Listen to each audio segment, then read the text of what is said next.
Okay, this song I like a lot. It's called Beach Noir. It's from the album Beach Noir from the band Surf Cult. They're a surf band based out of Greensboro, North Carolina. I dig them a lot. You can find them at surfcult.bandcamp.com. You can check out this album, which actually just came out this month, as well as their other releases, and just check them out. Let them know that Monster Kid Radio sent you. Monster Kid Radio happens to be the name of the podcast you're listening to right now. That's the podcast devoted to the classic and sometimes not so classic genre cinema of yesteryear, and I'm your writer, host, producer, Derek M. Cook. Welcome to this week's show. We have got a treat in store this week because, once again, Monster Kid Radio listeners, I tell y'all this all the time. I mean it from the bottom of my monster-loving heart. The listeners of Monster Kid Radio are the best podcast listeners ever. You see, y'all are awesome. And one of those listeners happens to be Steve Turek. Steve Turek is a longtime friend of the show. I've met him in person. I've hung out with him at various Monster Bash conventions. I've been on his podcast. Yes, he's a podcaster as well. He's one of the guys behind, pretty much the guy behind, the DieCast Movie Podcast. And he's come in and helped me out so often over the years of Monster Kid Radio. And he's doing it again this week and probably for the next couple of weeks as well, as I get ready for my wedding coming up in, as of this recording, 9 days. Whew, lots to unpack that. Anyway, Steve Turek took some time to create a handful of episodes that we can run in the meantime, and one of those episodes is, well, this week's episode. I say episode, really, this is the episode. What he's contributing is the bulk of the episode, the main conversation, and this time around, he's joined by Kenny, and they're going to be talking about the movie Mighty Joe Young. It is a beefy episode. That's a vegetarian saying that. This is a beefy episode. There is a lot to go on here. Kenny brought the fire this time around, and he and Steve had a great time. It's not the only Kenny you're going to get, though, because, of course, no episode of Monster Kid Radio would be complete without Kenny's look at famous monsters of Filmland and Mark Matzke's Beta Capsule review with a special note about, well, somebody we just lost in the Ultra community. So we've got that coming up in this episode. Why don't we go ahead and get to all of that here in a second. I do want to say real quick, and I mentioned this last week, I'm going to mention it again, because I did get somebody else asking me about this. Wedding. It's coming up on April 8th. Beth and I say I do. I'm stoked. I'm thrilled. Beth is amazing. I am the happiest I've ever been with her. And wow, I don't know how I've gotten so lucky. Thank you to Steve Turek again for doing these fill-in episodes to kind of take a little bit of the load off me while I deal with the whole getting married thing. But I also bring this up because I've had some people ask me again about a wedding registry. And yeah, there is an Amazon wedding registry set up for Beth and I. I will make sure there is a link in the show notes, but I'll tell you here at the top of the show, I have a tiny URL set up, tinyurl.com/MKR wedding registry. That's going to take you to the Amazon wedding registry for Beth and I, and so many of you have been so generous with this wedding registry. You know, I'm not asking, I'm just saying that people have reached out to me asking about a wedding registry. So there it is. You can find it there. Thank you. Beth and I are just so touched and honored and giddy that so many people are supporting us as we come together. I can't wait to marry that woman, man. I cannot wait to marry that woman. Okay. Why don't we go ahead and get on to the rest of the show here before I continue to, here we go.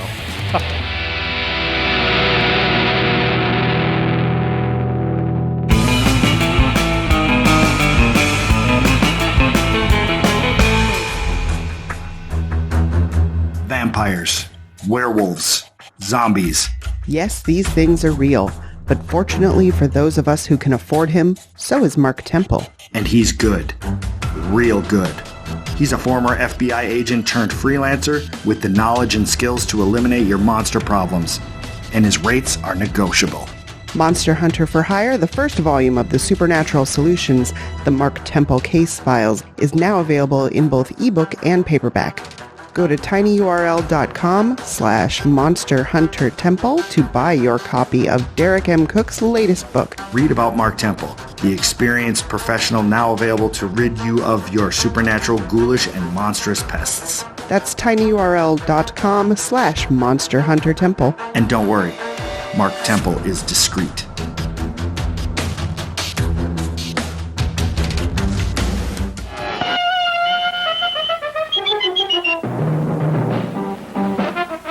How much Jack do you think's in that strong rock?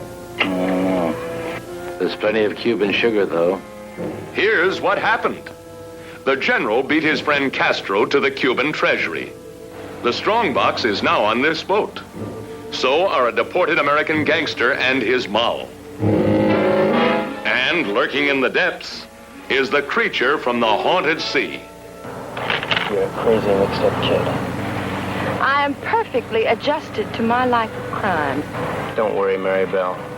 I'll save you.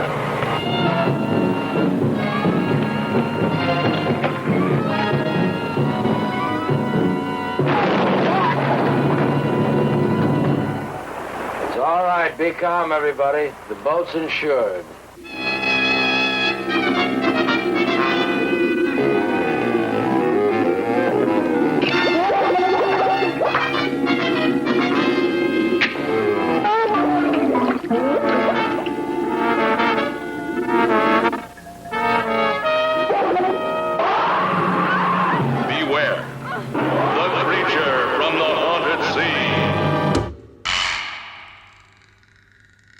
Live from the Land of Light in Nebula M78, home of the mighty Ultra Heroes, it's Monster Kid Radio's Beta Capsule Review.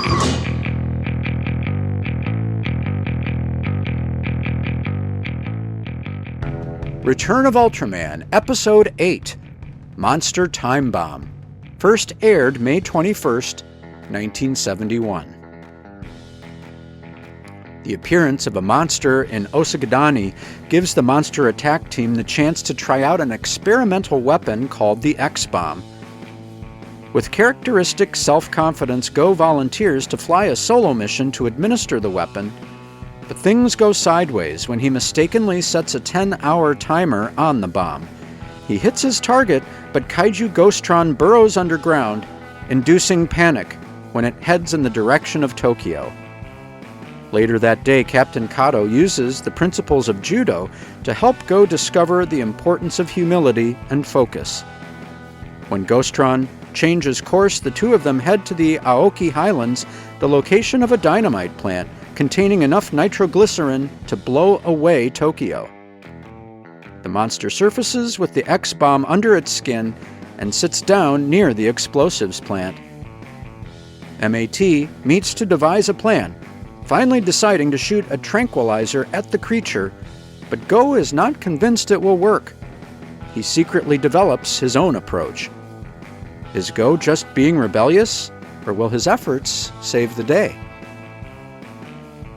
Monster Time Bomb features a suspenseful story, meaningful character development for Go and Captain Kato, and a creative sequence in which Ultraman runs through various battle strategies and potential outcomes before choosing the one with the least collateral damage.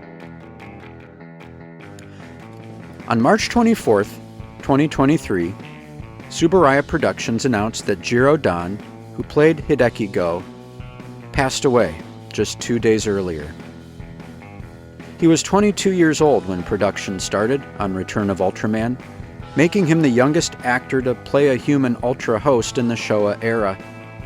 And his performance, as a flawed yet noble hero, is a major reason Return is regarded as a fan-favorite series 51 years on. He reprised his role as Hideki Go in 1972's Ultraman Ace, 1973's Ultraman Taro, 1974's Ultraman Leo, 2006's Ultraman Mebius and its subsequent movie, Ultraman Mebius and the Ultra Brothers, and the 2008 movie Great Decisive Battle, the Super 8 Ultra Brothers. Jiro Dan was 74 years old. For Monster Kid Radio's Beta Capsule Review, this is Mark Matzke reporting.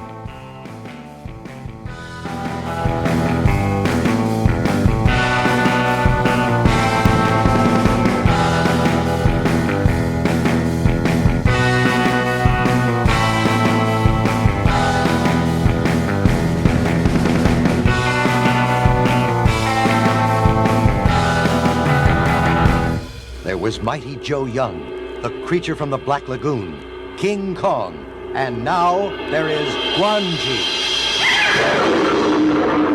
Gwanji, born 50 million years ago and bursting from the bowels of the earth today to terrorize the West.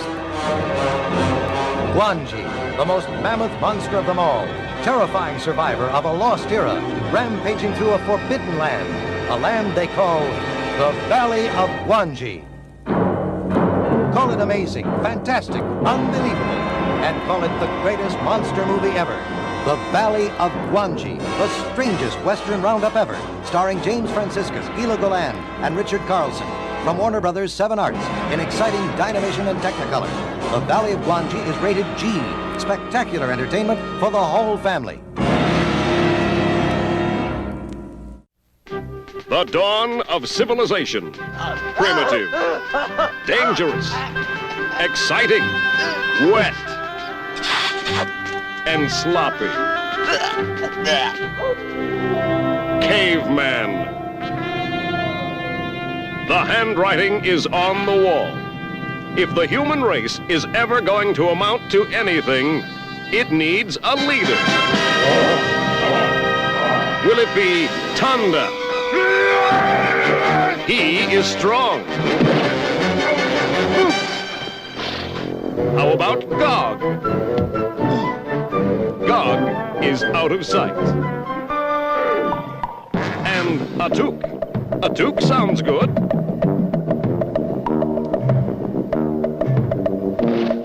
Atuk will be the leader of the Stone Age. He will teach man to walk erect.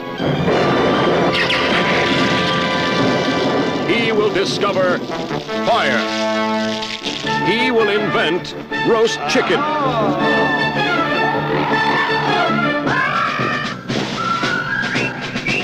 And fried eggs. Sunny side up. He will inspire the men. And zug-zug the women. He will protect them from all the beasts of the earth. Ringo Starr, Barbara Bach, Dennis Quaid, Shelley Long, John Matuszak, Avery Schreiber, and Jack Gilford. Caveman.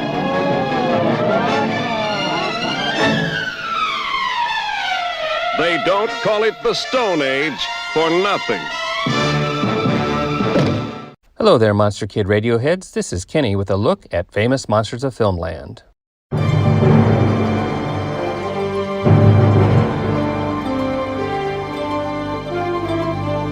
Today we are looking at Mighty Joe Young. FM honored this stop-motion masterpiece on its 30th anniversary with a 2-part film book found in FM 150 and 151 from 1979. This was interesting as it was written as a first-person narrative from Jill Young's perspective. Let's see if her memories match what we see in the film with these highlights, one from Africa and the other while in Hollywood. Greg told me that when he first saw Joe his heart almost stopped beating. Joe was towering 12 feet tall, beating his chest, and roaring out a challenge to a caged lion. Somehow he had found their camp and investigated. I had reared Joe to maturity, unaware that he was the strongest and largest gorilla in existence. So when the men saw him, their first reaction was terror. Joe probably couldn't figure out why the lion was in the little box. He began to pound on the top. He checked the sides, shook it a little. When the lion roared, he jumped back. Joe, mad at himself, pounded the ground with his fist. Then he reached around by the bars. The lion's claws raked his hand. He pounded the ground in fury. He started shaking the cage and he tipped it over. Crawford wanted to shoot Joe, but Max stopped him. He wanted to rope him. Crawford cried after him, "Are you crazy? You can't rope a gorilla." Since the cowboys had come to Africa to rope animals, they jumped on their horses just as Joe ripped the cage open and the lion escaped. Joe leapt over the cage, tripping over it. He threw a rock after the lion and followed it. The cowboys rode after Joe. Hearing the riders approaching, Joe turned and faced them by a cliff.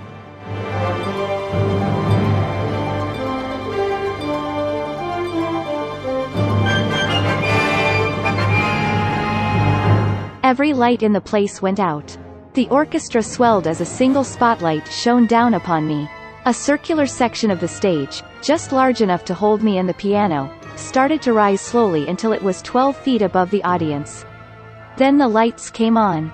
The astonished gasp from the audience as Joe was revealed, his two big hairy hands supporting the platform, was worth it all. Joe was wonderful. He carefully balanced the piano as the circular platform turned and he was shown to the audience from all sides. By the end of the song, I thought the applause would tear the walls down. It rang in my ears hours afterward. We went through several demonstrations of Joe's strength and intelligence. He even had a tug of war with 10 famous wrestling champions. Joe didn't seem to mind all the fuss, but he wasn't sure how to take it all. Often I would hear him growl with annoyance. But a few words from me or Greg, who could handle Joe as well as I, and he would quiet down. Only when I put Joe in his special cage beneath the nightclub did I feel badly about bringing him to Hollywood. That is all for this week's look at famous monsters of Filmland. We will have more next time. For MKR, this is Kenny saying adios.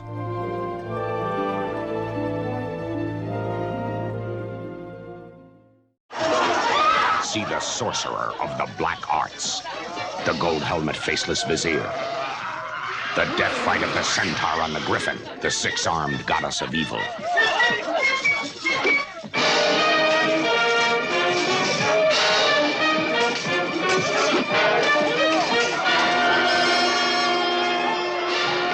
The flying homunculus, the savage siren on a rampage.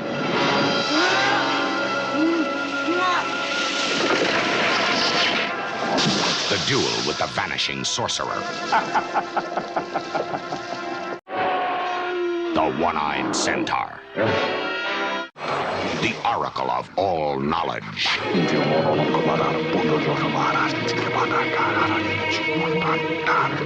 The fountain of destiny.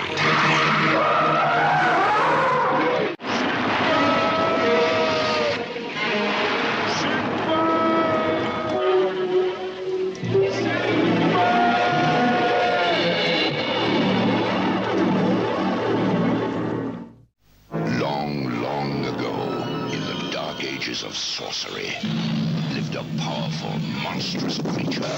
Its talons tear, its breath burns. It comes from a time of adventure, a time of wizards and spectacular magic, a time when dragons were real. Dragon Slayer at a cinema near you now.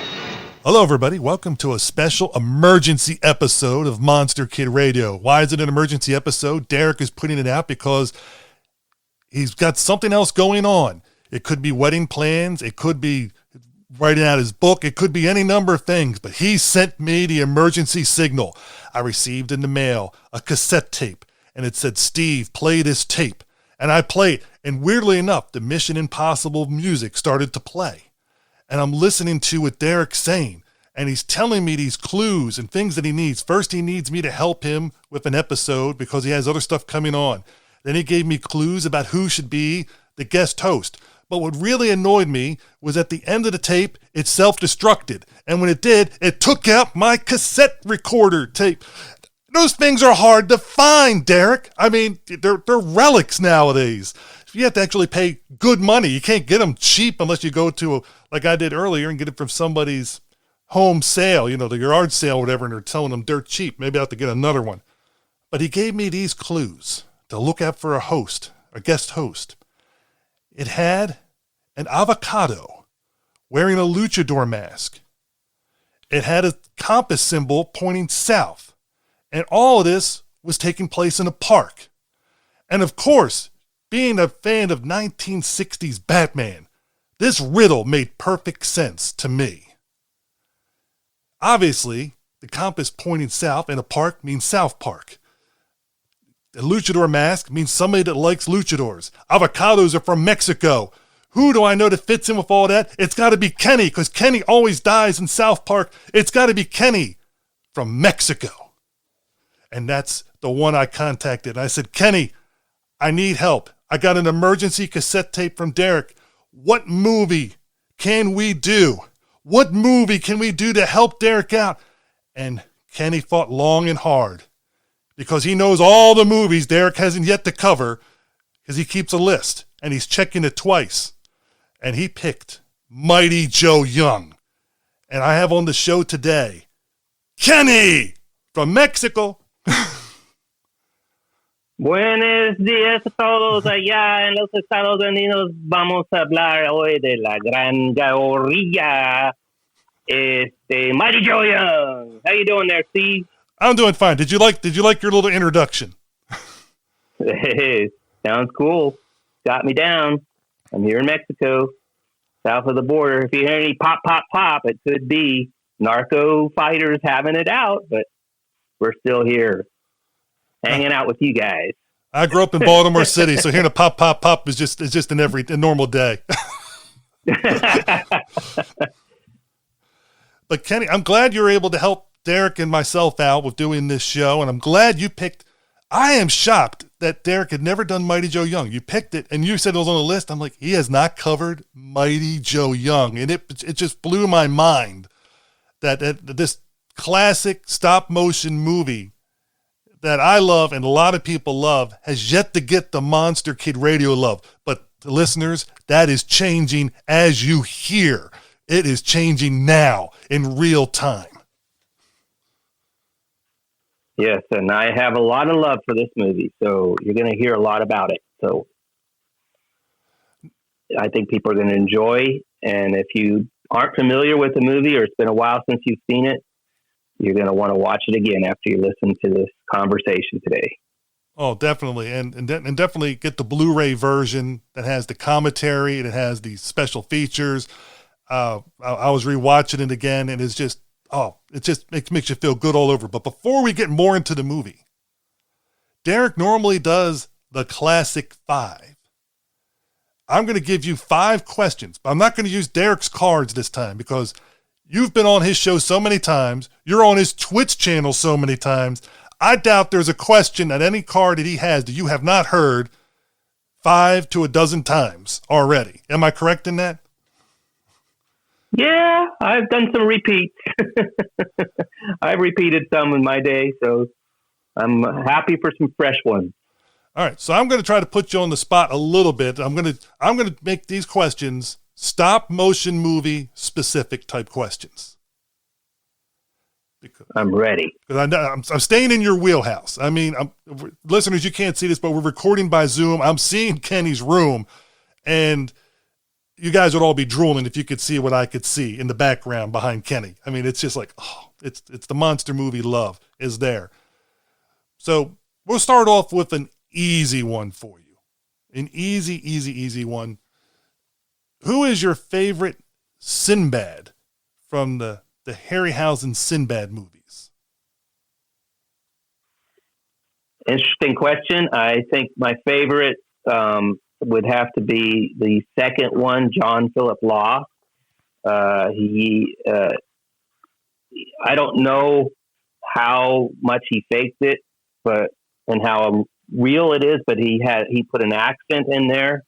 And whether it was actually dubbed or he did it, or I don't know, but it seemed more of like an authentic Arab feel, good-looking guy, and I thought he was the most best-looking and just fit the part on a physical level, and then the voice also. Curran Matthews is great too. A little bit on the wooden side, a little bit, on the American side, but his shadow boxing for the animation scenes he's top notch there, and I like him too. And it's funny, I met Patrick Wayne this last year, and I used to say, "Oh, he was the worst Sinbad." But after meeting him and after seeing his panel, I'd say he's the third best Sinbad. And he was such a nice man, and a very I liked his. He just was very humble, and he was a great guest at the Monster Bash.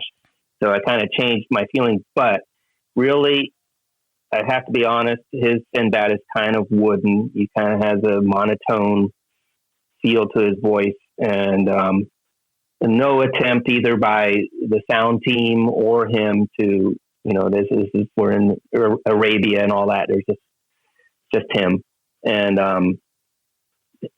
not my favorite. But so John Philip Law.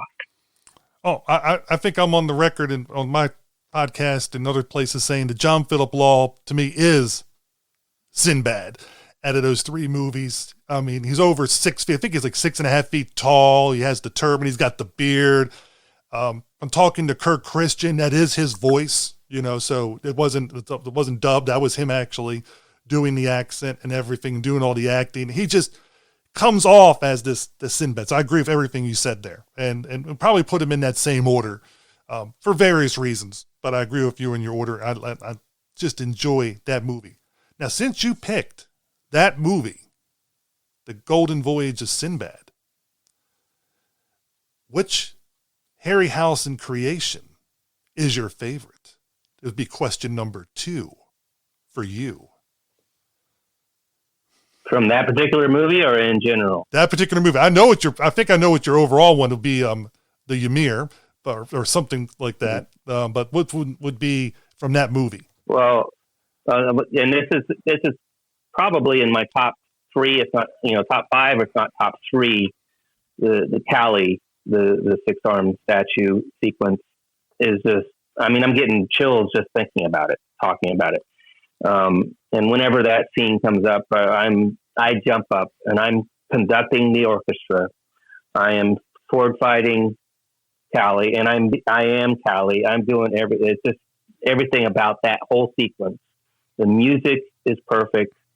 The animation, and I've gone through that with a fine-tooth comb, frame by frame, and just the combination of the actors with the animation. Everything about that scene is just fabulous.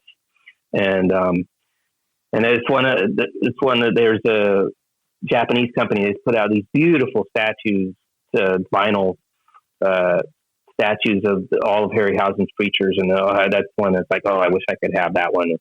It's just the model is beautiful, everything about that scene, and those are really my favorite scenes in Harryhausen are the sword fight scenes, and I really have to someday take the Kali scene and the Jason the Argonaut scene, which is another one. I had the Super 8. When I was a kid, I had the 8mm versions of both of those. I had all 3 of the sword fights: the Sinbad, Seventh Voyage of Sinbad, Golden Voyage of Sinbad, and the Kali. And this was before there was the 4th sword fight, which was the short one from Sinbad and the Other Tiger. So I had those 3, and I just watched them and rewatched them and rewatched them and rewatched them, and I put my Super 8 projector and just the slowest it would go and just watch every scene. And those 2, the Jason the Argonaut and the Kali scene, are just so fabulous, so fantastic. And I would have to watch them together back to back to really decide which is my favorite. But I almost feel like the Kali scene would win it out for me, because the music, I love the Bernard Herrmann music in the Jason scene, but the Milqueto's Rosa's music in Golden Voyage for that particular scene is it just rouses me. It's like, oh, I'd love to hear a full orchestra do that. When they did that movie, they didn't have enough money to have a full orchestra, and you can kind of hear it in the soundtrack that it doesn't sound like that full sound. But I just could imagine, I'd love to go to a concert where a full orchestra would play that. But so, yeah. So to answer the question, for Golden Voyage of Sinbad, my favorite creation in that is the Cali. I love also the figurehead scene's cool. The mythical creatures, the centaur and the griffin, they kind of seem like kind of throwaways. The models weren't the top notch for me, but the scene was okay, but it doesn't compare like the monster versus monster fights. And this might be your next question, but monster versus monster fights, it would be my third least favorite, because the Trog versus Saber-Tooth Tiger is fantastic, and the Dragon versus Cyclops is fantastic. Many people like, and I don't know if I'm going to say this right, Homunculus, the little bat creature, that's the cool model, cool creation scene, but to me it's kind of like a throwaway. Oh, he's flying around, he's dropping this, he's doing that. So, but the Cali scene is just top notch, and it's in the top 3 of my favorite Harryhausen scenes. It's a lovely scene, very well choreographed and everything. But that was not, you did not predict my next question accurately. It's a different, We're going a different way. Which stop motion movie do you feel should get more recognition, more acclaim than it does? So which one is like the least appreciated in your mind that fans or people that love movies like Monster Kid Radio should seek out and watch? Okay, I'm gonna mention 2, and I think to a certain extent, the film that we're doing today, Mighty Joe Young, kind of gets forgotten. And to be honest with you, it was kind of like, okay, it's a Harryhausen movie, but he wasn't the thing about it. Like I just didn't put it in the pantheon with his color films, with the Bernard Herrmann scored films. It wasn't as strong there. And when I did the rewatch of several of his movies for his 100th birthday celebration, when I watched that again, I was amazed. And I'm looking at how old was I? 56 years old, watching this movie, or 50 years old, and watching this movie, and I'm like, I can't believe how much animation is in this and how fantastic it is. And I had on the Blu-ray, I had it, so it was, I think it might have been my first time to actually watch the Blu-ray, and it really popped for me. And I don't know if in general people have that. Now, on the B Movie Cast, Spencer Tolo, he did all of Harryhausen's science fiction movies, but didn't touch Mighty Joe Young. Derek has done several of the fantasy films and his other movies, but has not touched Mighty Joe Young. So it seems to me that this one we're doing today is, deserves more attention than it gets. The other film that I feel like kind of gets set by the wayside, and it might be because of people's opinion of the film in general, but that is Valley of Gwangi. I think Valley of Gwangi, because when it came out, it was a great movie for a different time, because it came out in the middle of the 60s. We're talking Midnight Cowboy, Bonnie and Clyde. The whole movie world was changing.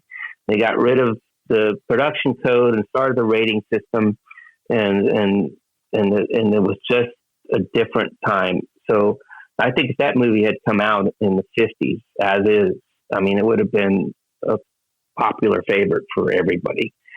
But because of the time that it came out, and just didn't have the critical acclaim, didn't have the popularity that I feel it should have.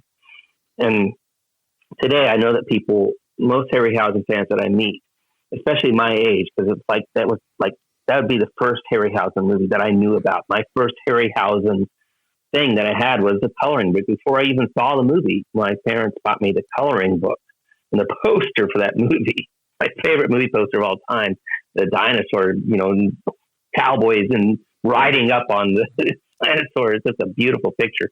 And so everything about that movie, and I know that, whether acting's this or the story's this or whatever, I appreciate that too. And I think the actors are great. Gila Golan, the Israeli actress who plays T.J. Breckenridge in that movie, is beautiful and poorly dubbed. I will grant that. And the music, Jerome Moroz is only Harryhausen score. He was more of a Western film score person, but man, the music really gets me too. And so I feel like there's a little bit within Harryhausen fans. Maybe it's appreciated. I've known several people that love that movie just as much as I do. But I think in general, and when people realize, that is the best dinosaur to me. That is the best dinosaur movie before any of the Jurassic Park and what they were able to do with that.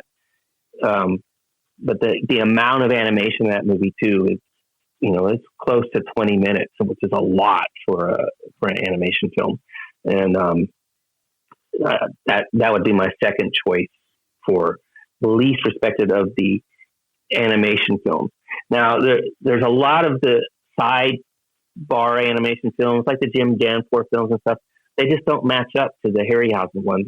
And so it's hard for me to say, oh, yeah, well, people have forgotten that one, because I don't really see them as being that good. But Mighty Joe Young and Valley of Gwangi are two I just feel like just need to be a little bit more attention paid to them.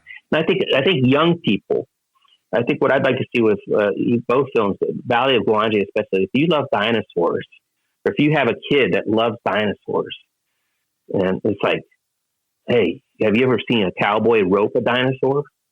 You got to see this movie. And I'm just wondering if they would appreciate, with all the fancy computer effects they're used to, if they would be able to appreciate that. I'd like to do that experiment, because I know the dinosaurs are a big thing now. There's a lot of kids that love dinosaur stuff.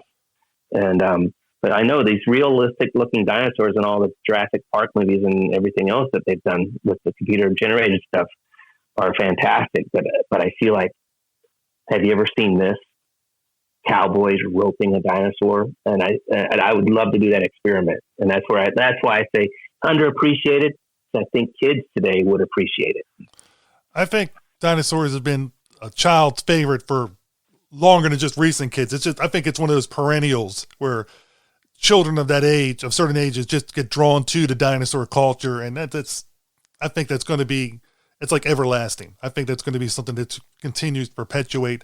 And I agree with you that, people should see it and go out and watch it. And I think one of the things, and I've talked to John Walsh from the Ray and Diana Harryhausen Foundation, and they'll do screenings in England of Harryhausen films. And the young kids will go in there and see them. They're seeing it for the first time. And again, they're used to seeing current movies with the CGI and all this other stuff. But the thing is with the stop motion, especially of Harryhausen making it so creative and so loving, is that they're able to see the character come to life and are drawn into that world of illusion and are really transported. So I think that still holds true. So I think it holds up well. It's just a matter of people getting them to see it, and that's just about presenting it to them. And that's just the parents or other people giving them that opportunity, because as the movies get older and older and older, they're less likely, that people are going to be readily saying, oh, watch this, because people are more focused on the new thing that's coming out. And so it's one of the things I think if they're introduced to it, I think that they'll still love it. But here's the next question, and you kind of started to head that way a little bit for me. And this one's, as you can tell, they're getting progressively tougher for you, I assume. which you gotta love. Taking Willis O'Brien and Harryhausen out of the equation, which special effects, stop motion, do you love or think should get appreciated more? Like special effects artist or movie, if you don't remember the artist's name, do you think that really stands up well? If you take the other two out of the equation, because it's always hard to match up with the master. Okay, I'm going to give you what I call a guilty pleasure, but for the animation of it, again, I'm not sure of its status amongst Monster Kids animation fans, or people in general. I know it's out there, and it's a film that came out in the 80s in fact, I saw the trailer for Ray Harryhausen's last movie. I saw the trailer for Clash of the Titans at a showing of this particular movie. Okay. And that is the comedy film Caveman with Ringo Starr and Barbara Bach, a young Dennis Quaid, and some other an older guy that our generation would recognize from everywhere. I can't remember his name, but and John Matzke, Oakland Raiders linebacker. But that movie, corny as all get out, crude and corny, but the stop motion animation and bringing stop motion animation characters, comic characters. So you're kind of watching like a Pink Panther movie, but in stop motion. I mean, they're live action people with dinosaurs. And the scenes aren't overly long. There's 2 or 3 scenes, but the animation is just superb.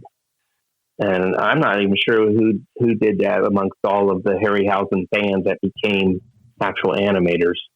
I'm not exactly sure who was all behind that. I think David Allen might have had a part in it. But that is the film that comes to my mind. Like, yeah, that's a movie that I would watch again just for the animation. So yeah, Caveman.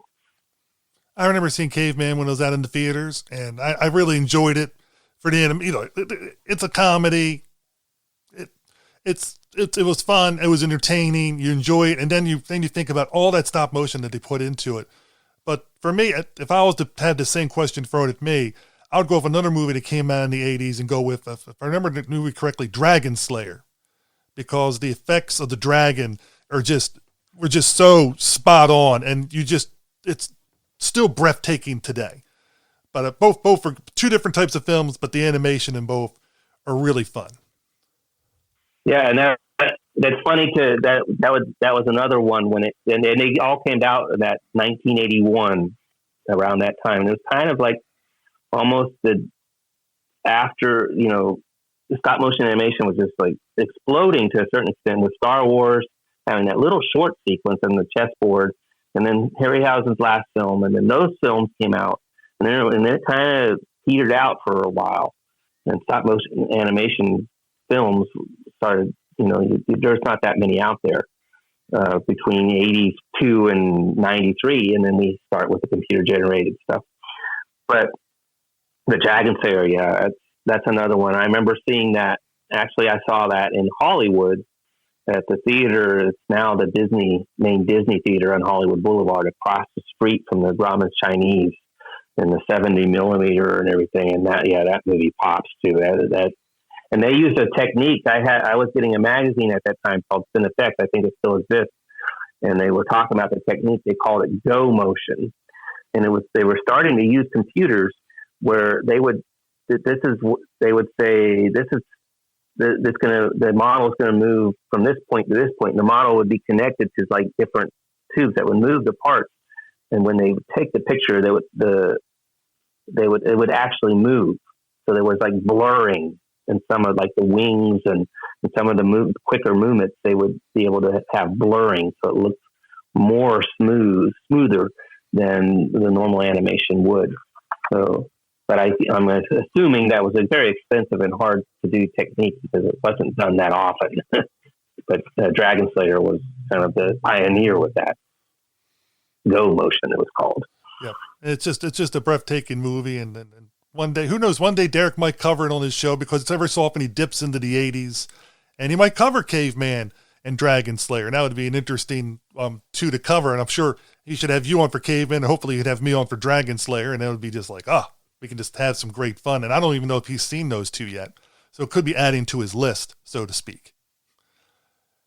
Well, I definitely feel like he should extend 70s, 80s, keeping it in the kind of the PG realm, because we're monster kids. I would not want to see us go into slashers and the real horror films that much. But there's a certain PG monster movies from the 70s when I grew up that were monster kid perfect, So, and Famous Monsters was going through those, Famous Monsters covered both Caveman and Dragon Slayer. So I'm ready for some segments coming that way too. And I remember reading those issues off the shelf. I remember reading those issues off the shelf myself. So that was back when I was reading Famous Monsters of Filmland and Fangoria and all those things that were coming out.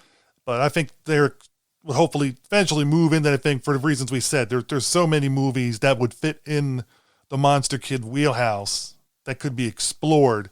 But then again, as you know from your list, there's still a lot of movies that hasn't covered that are in that pre-1968 film, the quite lengthy list.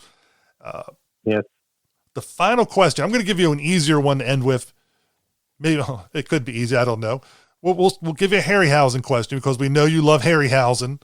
I think he's one of your patron saints, and you had a picture with him and everything. You got to meet the man. I never got to meet him. It's just the way fate was meant to be. Out of his science fiction movies, which one do you like the best? So the science fiction movies, I'm going to say my favorite of his science fiction movies would be 20 Million Miles to Earth. It's a monster on the loose, but it is a monster from Venus. So I would consider that science fiction. Great animation. It's hard. And I categorize Harryhausen's movies. He has 16 movies that are considered feature films. And I categorize them in different ways because, some of them are good movies, but they aren't good Harryhausen movies. And I'll tell you a couple of those in a minute. And then there's some that are good Harryhausen movies, but not necessarily good movies. And then there's some that are good movies and good Harryhausen movies at the same time. And then there's a handful that really aren't good on either level. And that's just a couple. And again, that's all relative to, just taking his movies. Most of them are better than a lot of movies. But when I take them, the couple other of the science fiction ones, like First Men in the Moon and Mysterious Island, for example, great movies. A couple, the creature scenes, a couple in Mysterious Island, a couple masterpieces, the crab and the giant bird. The bees, they don't do anything. And the octopus thing is kind of just anything underwater is just, not that exciting. First Man in the Moon, his first film and only film in CinemaScope, and the struggles he had, he cut down the creatures on that. And the Selenites that were animated just were standing around doing nothing. And the caterpillar scene, cool, but short and just nothing. So I don't consider those great Harryhausen films. I know, and people would say, well, he did all these special effects too. And I said, I agree, and they're great, like First Man in the Moon, lots of other special effects. But for me, a great Harryhausen film is one with great creature animation. And those don't really have the best of that. I love Mysterious Island as a movie. I love the music. Bernard Herrmann's score on that is fantastic. But the Harryhausen aspects of it are short, inconsequential to the story, and not that, and the two of the scenes are not great at all. And then First Man in the Moon, again, a great movie. I think it's a great science fiction film, and it's a fun movie. It's a good movie, but the Harryhausen aspects of it, even though with all the space effects, which I'm pretty sure he had hand in all that too, were good, but creature animation, no. And so that's why I put 20 Million Miles to Earth as science fiction. Harryhausen science fiction is my favorite because it had great creature animation. It was a character, and it was well animated, plenty of animation in that. The film is almost too short, but it was a fun and a good movie. Again, another one I consider a good Harryhausen film, maybe not the best movie of all time, but a good Harryhausen film, but it's not creature animation or versus flying saucers. But his flying saucers, they move like no other spaceship moves in movies until Star Wars comes around. I mean, he did give them some kind of character. I love that movie too. But when you're talking about a creature that is generating pathos, even though it's an ugly lizard-like creature, the Ymir, 20 Million Miles of Earth, top sci-fi from him.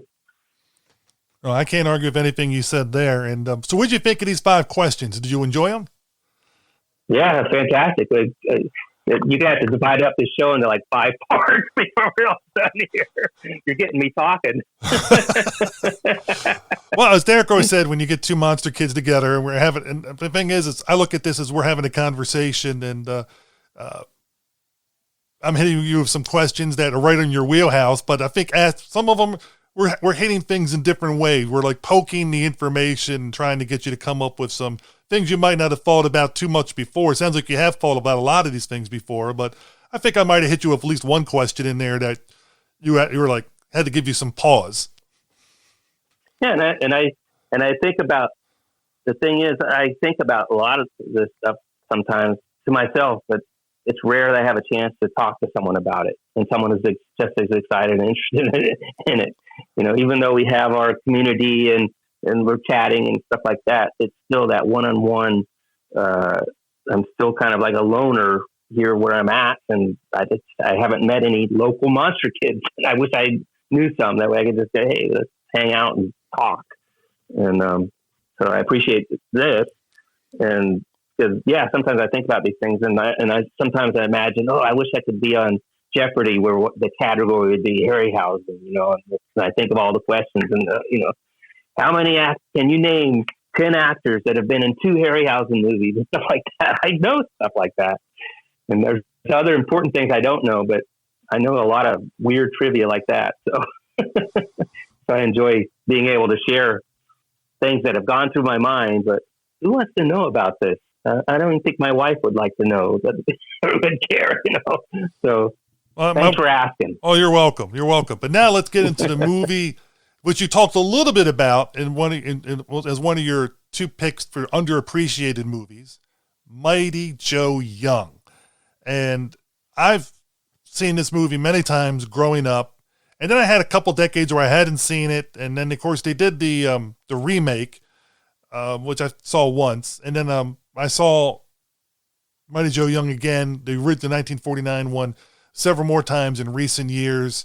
And I think you and I both have something in common where we both got to meet the star, Terry Moore, of Mighty Joe Young. I met her at the Mid-Atlantic Nostalgia Convention, if I remember correctly. And she is a wonderful, dynamic, and still active in the film industry actress. And it's just her energy level and the life that she's lived is just so wild, all the stuff that she's encountered and done. What was your experience like meeting Terry Moore? I met her briefly at the Monsterpalooza, which is the big convention they have in Burbank. Now they do it in Pasadena, California. I mean,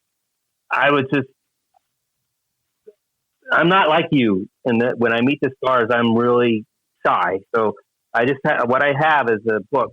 In fact, I have it right here. Of course, no one else is going to see this, but I call it my princess book, because I've gotten all kinds of autographs. I use it kind of my autographs. I have Harryhausen's there, and I have some that have passed. Joan Taylor, who was both in Earth versus Flying Saucers and in 20 Million Miles to Earth. So I have her autograph, and I got that in 2008, and she passed away in 2009. I have Catherine Grant, the Sinbad Princess. Of course, I have Martine Beeswick. I have Nancy Kovac, which is the latest one I got. Nancy Kovac. Mm-hmm. Did you meet her at the Mid-Atlantic? Yes, I did. Yes, I did. Were you able to do an interview or something? We had it set up to where we didn't do it there, but we're supposed to do it later. We'll see. It's one of those things, like I have her personal assistant stuff. I'll probably edit this part out, because I don't want people getting the idea. But I would. I'm going to say this, yes, I met her. She's wonderful to talk with. We had a 15, 20-minute conversation. We weren't talking much about her work. We were talking about life in general. She was asking me questions about my kids. I was asking her questions, what it was like to be, in Europe and all that stuff and doing these different things. And so it was more like what's going on nowadays, but she was a very friendly, nice person. Mm-hmm. Yeah. And that's, again, leave this cut out, but I met her at the Star Trek convention and in Las Vegas, and I would go through there. They have like 100 guests every year. And I'd go through and it's like, okay, I went to one 2014. I liked it, but it's like, I don't need to do this every year. But I was like looking through and I'd look through and I said, when Nancy Kovac goes, I'm going. And so she was there like 2000, well, I guess it'd be 2019 before the pandemic. So, I was like, I got to go. And I went and she got there late. So I was like there, I was going to go for a day, meet her and then kind of go, but I stayed over and had to wait a couple of days. And I would sit by her table waiting for her to arrive. And it was touch and go. Like, was she actually going to come? And they kept telling me that she was. And then eventually she got there and I was just like waiting for her to arrive. And so I got and sat next to her and we had a nice talk. And they have these guys sell these buttons, and I bought her a Mutango, the ape that she fights in the Star Trek episode. I got her a little pin for that, and had a nice talk with her. But her agent, I was telling her about Monster Bash, and she said, "Well, let's talk with him." And and he was like, "Oh, we don't do this small town stuff." I was like, "This is not a small town, Pittsburgh's a big place," and it's like, but he was like really. I don't know the word, but he didn't look at Monster Kids as being worth taking her to. And I was like kind of frustrated with that. And so when I knew she was at the Mid-Atlantic, I thought, oh man, Ron's got to get her. I hope, but she's getting up there. So here's my Terry Moore right there next to the Honey Joe Young. And this is an old book this came out right after the Clash of Titans, so that's 40 years old. But so my meeting with Terry Moore was at Monsterpalooza, and it worked. She's a very nice lady. I had her sign my Princess book, Harryhausen scrapbook from 1982, and she signed that for me, and had a little short talk with her. But yeah, for her age, she's amazingly vibrant and alive and sharp, and it was nice to meet someone, and that's really the oldest Harryhausen princess. And I've kind of made a goal of trying to meet as many as I can. Just recently, one of my holy grails just passed away, Raquel Welch, and I haven't cried until right now about it, but she was, since I was a kid, I was crushing on her and never got to meet her. And my next holy grail is Jane Seymour from Sinbad and the Eye of the Tiger, and also my family loves Dr. Quinn, so I really want to meet her, but it seems like it's going to be a hard proposition. But she's very out there, but she's not one to go to autograph shows. She's too famous for that. So anyways, but had a great time meeting Terry Moore at Monsterpalooza. It was a short meeting. And she also did a little panel discussion, and Bob Burns was there. He brought his Mighty Joe Young armature. So I got to meet that too. And it was a very interesting panel discussion as well at the Monsterpalooza 2013, I think it was. Now, for people that are unfamiliar with the story Mighty Joe Young, what kind of synopsis do you want to give without spoiling the ending? Maybe, because I don't know because as you said, it's not everybody's seen it, possibly. Unless you want to spoil the ending. If you want to spoil the ending, go for it, and we'll just make sure Derek puts the spoiler count on. I think it's a given. So I'm going to spoil the ending, folks. If you again take the warning and don't listen to the next 5 minutes or so and jump over it, but I'm pretty sure it won't be much of a surprise. But anyway, what I have here is I got what I call the classic 5 points, and I got classic 5 plot points to discuss. Before that, though, I wanted to read a quote from Ray Harryhausen's book, The Art of An Animated Life is the book that I got this from, and it was written by Ray Harryhausen. And it kind of gives you an idea how the idea got started. And Cooper, he's talking about Marion C. Cooper, who was a producer of King Kong as well, had been developing the idea for some time, and though the story was Cooper's brainchild, it was ostensibly inspired by the real-life story of naturalist Augusta Maria Hoyt and her book, Toto and I. Hoyt related how she raised an orphan gorilla from infancy on her plantation in French Equatorial Africa, and how it matured with astonishingly human traits, even with this real story as a basis.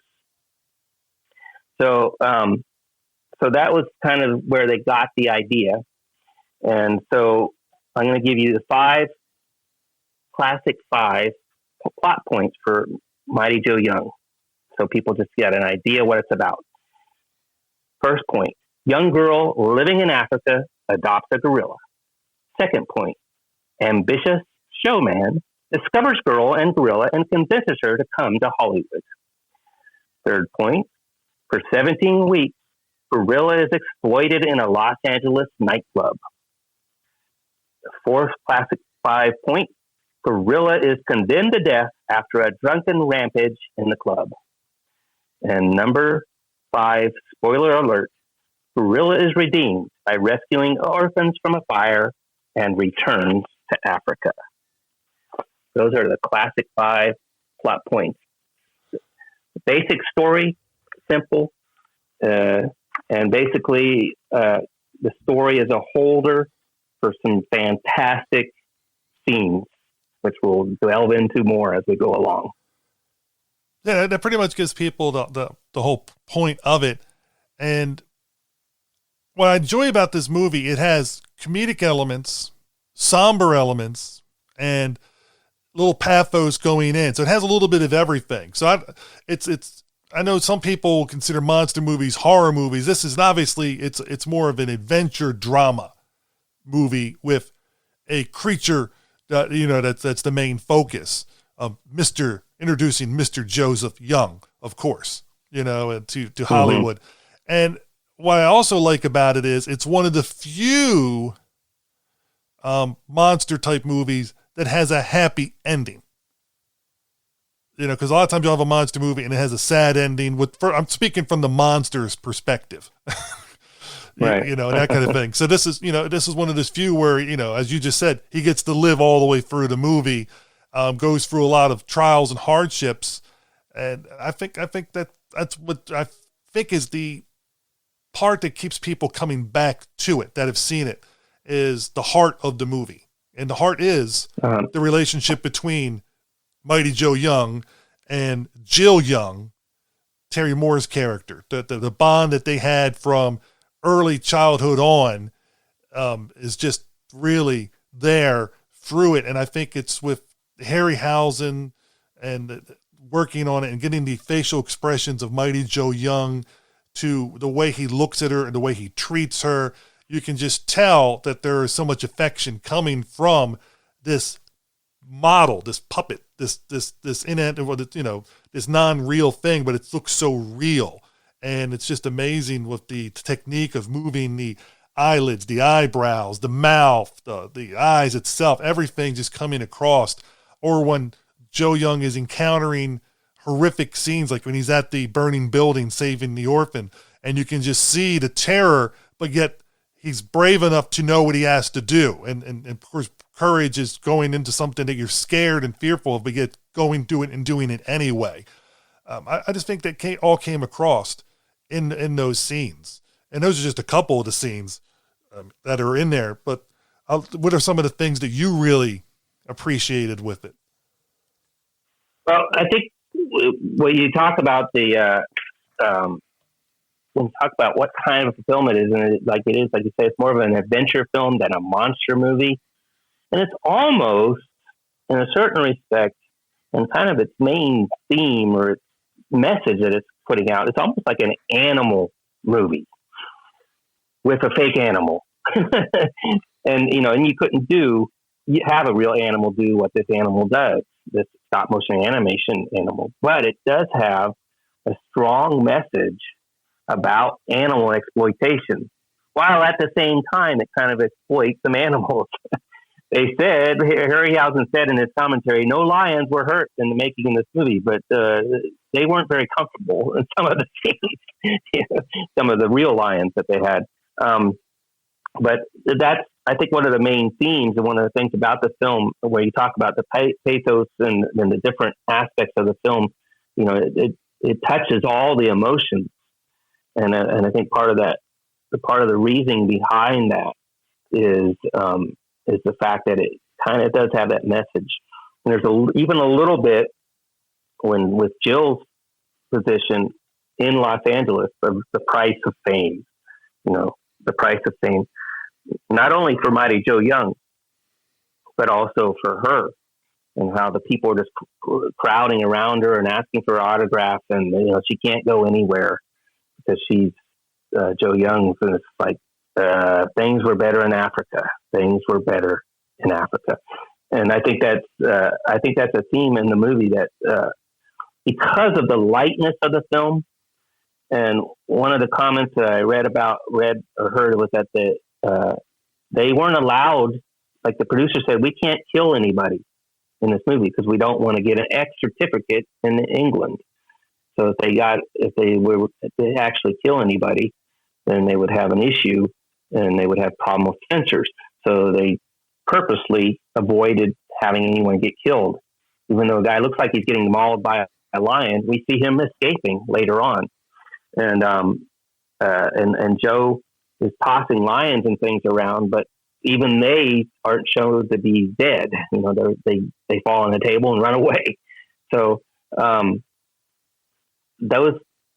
that part of it, the lightness of it, the lack of death in the film, lack of true tragedy, but there's still that aspect of sadness, of being away from home, from the idea that the exploitation of people and animals that Max O'Hara, the Carl Denham character, Robert Armstrong, that he was presenting and bringing these people out of their home and into fame and fortune, and in the end they discover it's not worth it. And I think that's an important message even for today.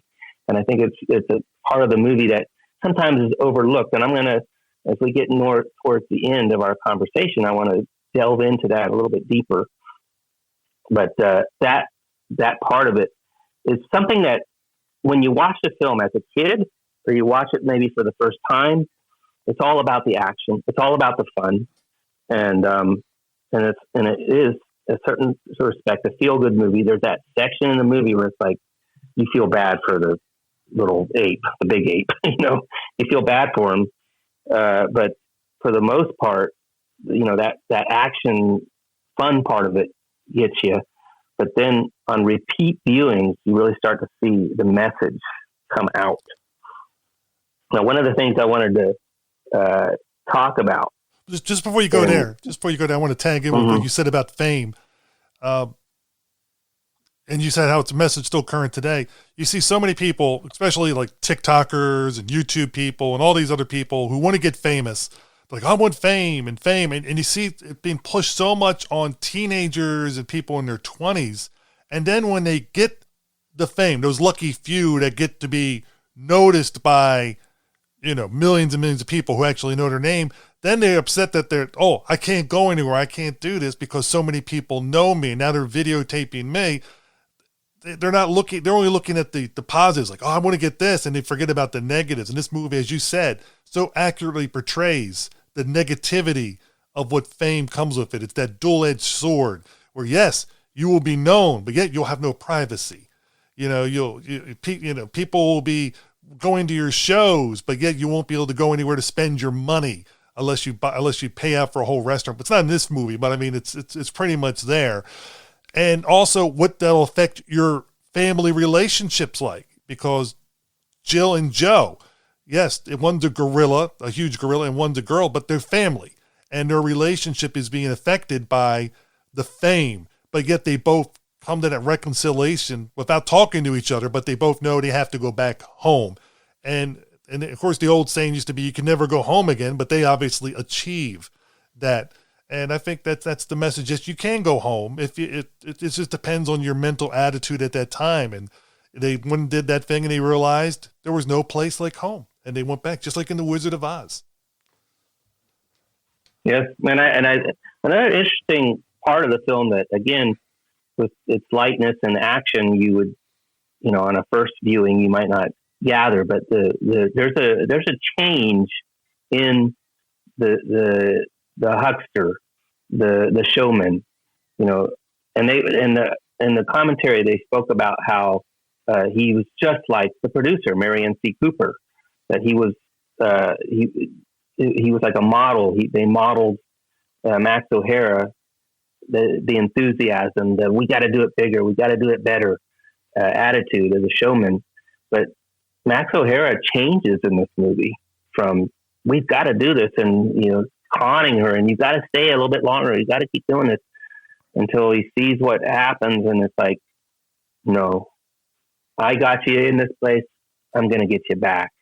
And he changes somewhat. But then at the end, very end of the movie, it's like he's starting to do another big show.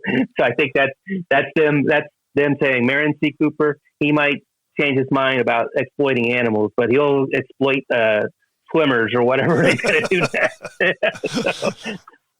He's never going to work with apes again. That's for sure. I wanted to jump into something I like doing with the Harryhausen film, and I mentioned this to you when I was preparing, and I sent you a video, just the amount of stop motion animation that's in this movie. And I wanted to kind of give a little bit of analysis of that and talk about the set pieces, the classic 5 set pieces of the film.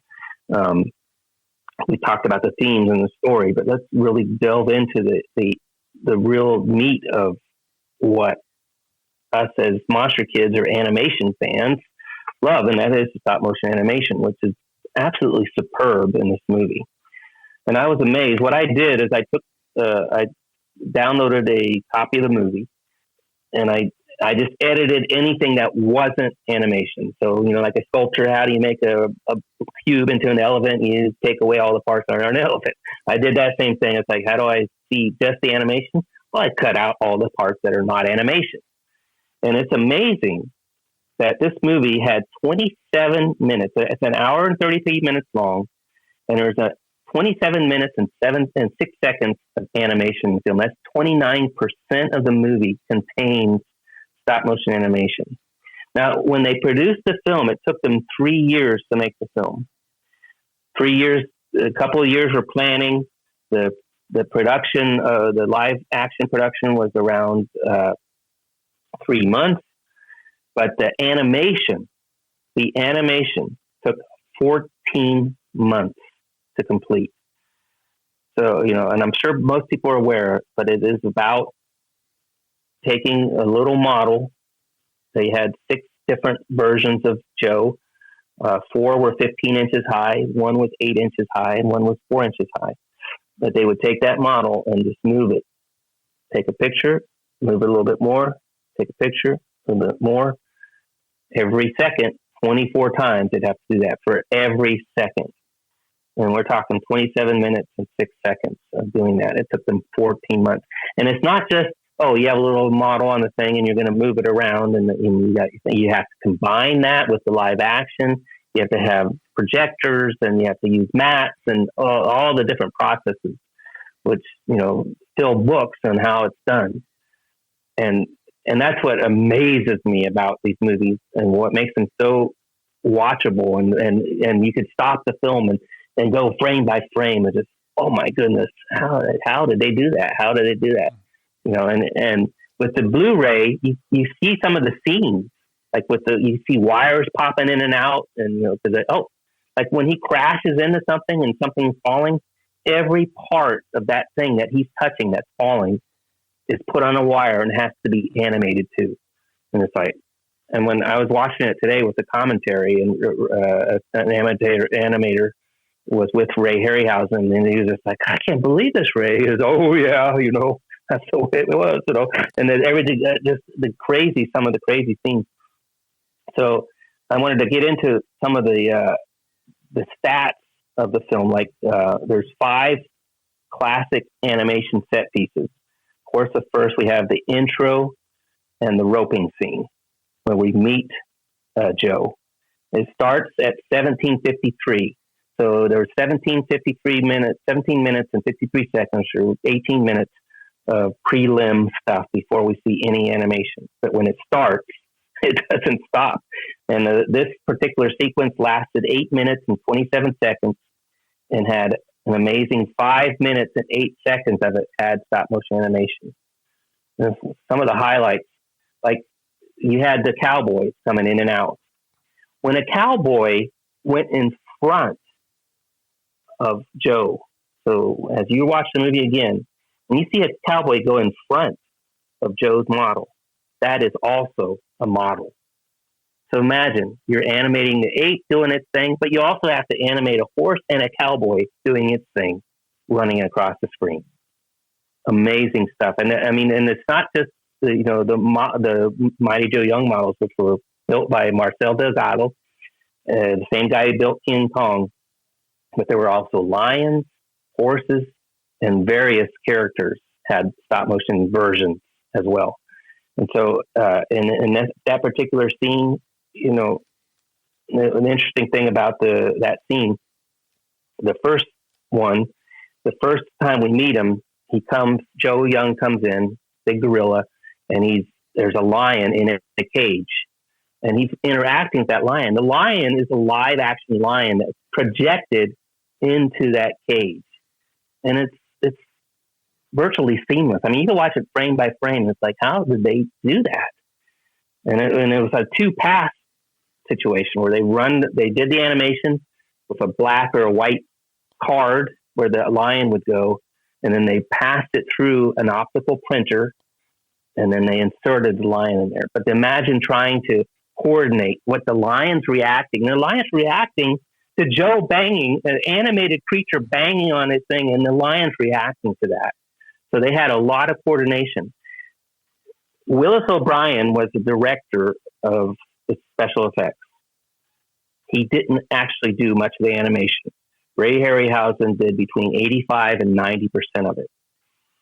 But you can see Willis O'Brien's hand, his genius in all of the coordination.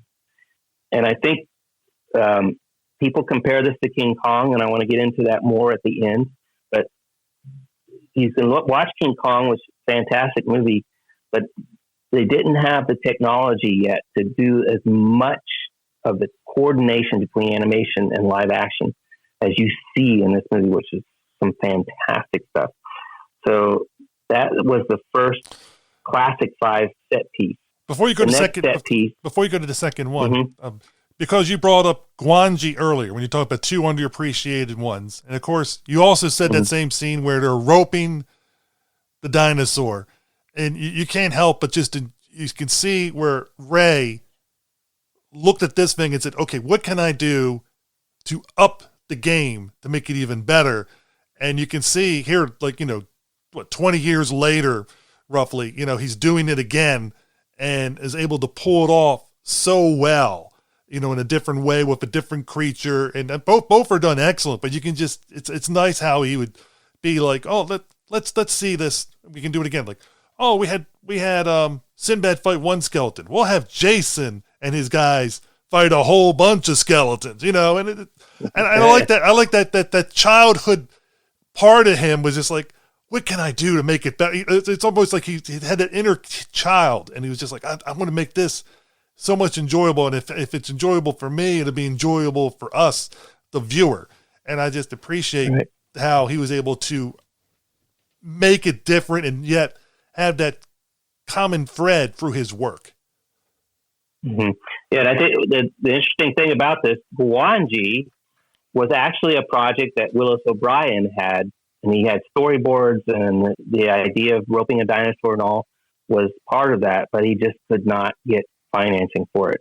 When they did Mighty Joe Young, he incorporated the roping of a dinosaur into this film. So it's like, oh, we're going to bring cowboys. Like at the beginning of the movie, Max O'Hara is like, oh, I know what a cowboy comes and says, I want a job. I hear you're going to Africa. I want to go to Africa. And then Max O'Hara is like, hey, why don't we take cowboys, and have them rope the lions? So they kind of set it up so that this scene could happen. And that's another amazing thing about that particular scene. When you think about, there's ropes that the cowboys are actually holding, and they're roping like a stick or something on the stage. And the animation model is in front of whatever they actually roped. And then there's a rope coming off, and there was a bundle of wires to make it look like a rope coming in, but at the same time pliable so you could animate it. And he had to match that to the ropes coming off the horses. And you think the patience, the time, and it's incredible. And you watch it, and it's like, well, he did it right. There's no, you'll see little mistakes here and there, but for the most part, it's like, wow. And he always says, this movie was just meant to be watched one time, not to be studied like this, because he sees all the little errors, but really there aren't that many. And like you said, when you move 20 years later and in color, do the same thing with that dinosaur and a bigger animal and in full color, and again, flawless, the connection, real ropes from real cowboys on horses, connected to something that was on a Jeep, and then they put a dinosaur in front of it and combined all. It's just incredible. And to speak of the Cowboys, Ben Johnson, of course, playing the cowboy. I mean, you think about it, all the Westerns he's been in with John Ford and John Wayne, and of course, a non-John Ford, John Wayne one, The Wild Bunch. I mean, when you think cowboys in cinema, you think of him, and he was actually a person who could do these things in real life. So you actually had a real cowboy actor playing a cowboy, and yeah, I like the way he did it. He had the all shuck stuff going in, but when you have him there for audiences at that time, you already have a believable person playing the cowboy because they've already seen him in John Ford movies. They've seen him with John Wayne. And so you already have that believability that this guy can do these certain things. Yeah. And his career is amazing. If you look at all the movies he did, and he worked until he passed away. I mean, his last movie was 96. He passed away in 96. So, and a range of movies near the end, he did a couple even horror movies, so, he's very familiar character. And and one of the interesting things about this film is that John Ford, the famous John Ford, kind of like Howard Hawks did with The Thing, John Ford was a producer on this film. Now, Harryhausen said he didn't have much involvement with him, didn't see him that much, but after he finished that first scene that we just talked about, the intro and the roping scene, John Ford went to Ray Harryhausen, and said, "You did a fantastic job on that thing." So, and he's like, he was the only person on the crew or anyone that went and personally went and talked to him and complimented him on the work he was doing, because he was doing the animation for the movie. And talking about that a little bit, going off a little bit of a rabbit trail here. In the production, when you read about Harryhausen's later films, you get the impression that he would be in that studio, that animation studio, by himself.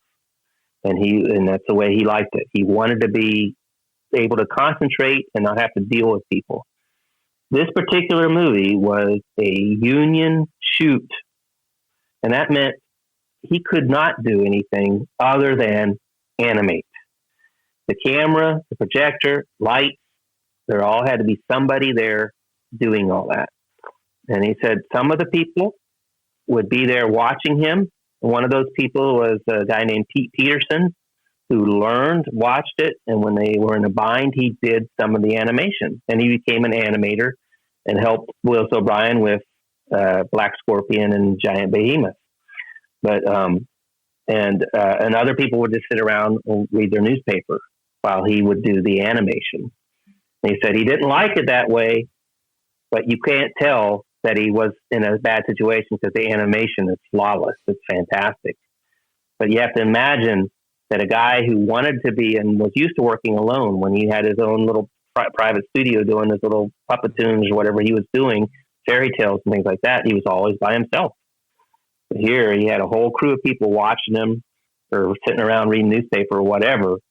And but he was still able to concentrate enough to bring this fantastic animation to life.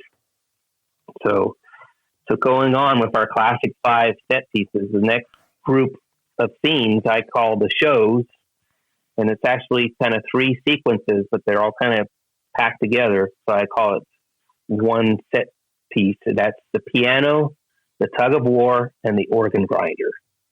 Again, another combination of live action and animation. The piano scene, the intro of Joe to the nightclub audience, pretty basic animation-wise, that he's holding the platform with Jill and a piano, and it turns around and he's holding it, and we see some over-the-shoulder shots, and not much action there, but it's interesting. Some of those shots, there was a Jill in her gala outfit playing the piano, and it was an animated model. And so Ray was animating Joe moving around subtly with subtle motion, his face and his head moving. And on top, he had to animate a girl playing a piano, a little tiny doll. So another amazing, when you think about how much work that had to be. Again, the tug of war with the wrestlers. All those wrestlers were actually famous people. We don't know them now. I remember my parents, when I saw this with my dad and mother, and they were like, "Oh, we know Primo Canera. He was famous in Pittsburgh. He was a world champion. He was the anchor for the tug of war team, and he's the one that got up and actually fought it out a little bit with Joe." But all those wrestlers were famous. And again, you have that coordination. You have a real rope, and apparently they had like a little ratchet that they just turned. And so on the live action, Joe was a machine, and they used Joe covered that up, and they had to have another little rope to connect that all and coordinate all that action. And there's even a little part where there's a Primo Canera doll that Joe picks up and throws, and so that was another fantastic scene. And then the last part of that set piece is the organ grinder scene. And this is where we really get the sense this poor animal, this poor animation model is being exploited. And this is where it really grabs the heartstrings and you realize this is no good for this animal.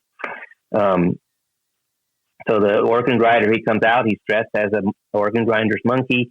Jill is playing an organ grinder, and they gave the audience like these little frisbees to toss, and if he picked one up, then they were going to win a prize.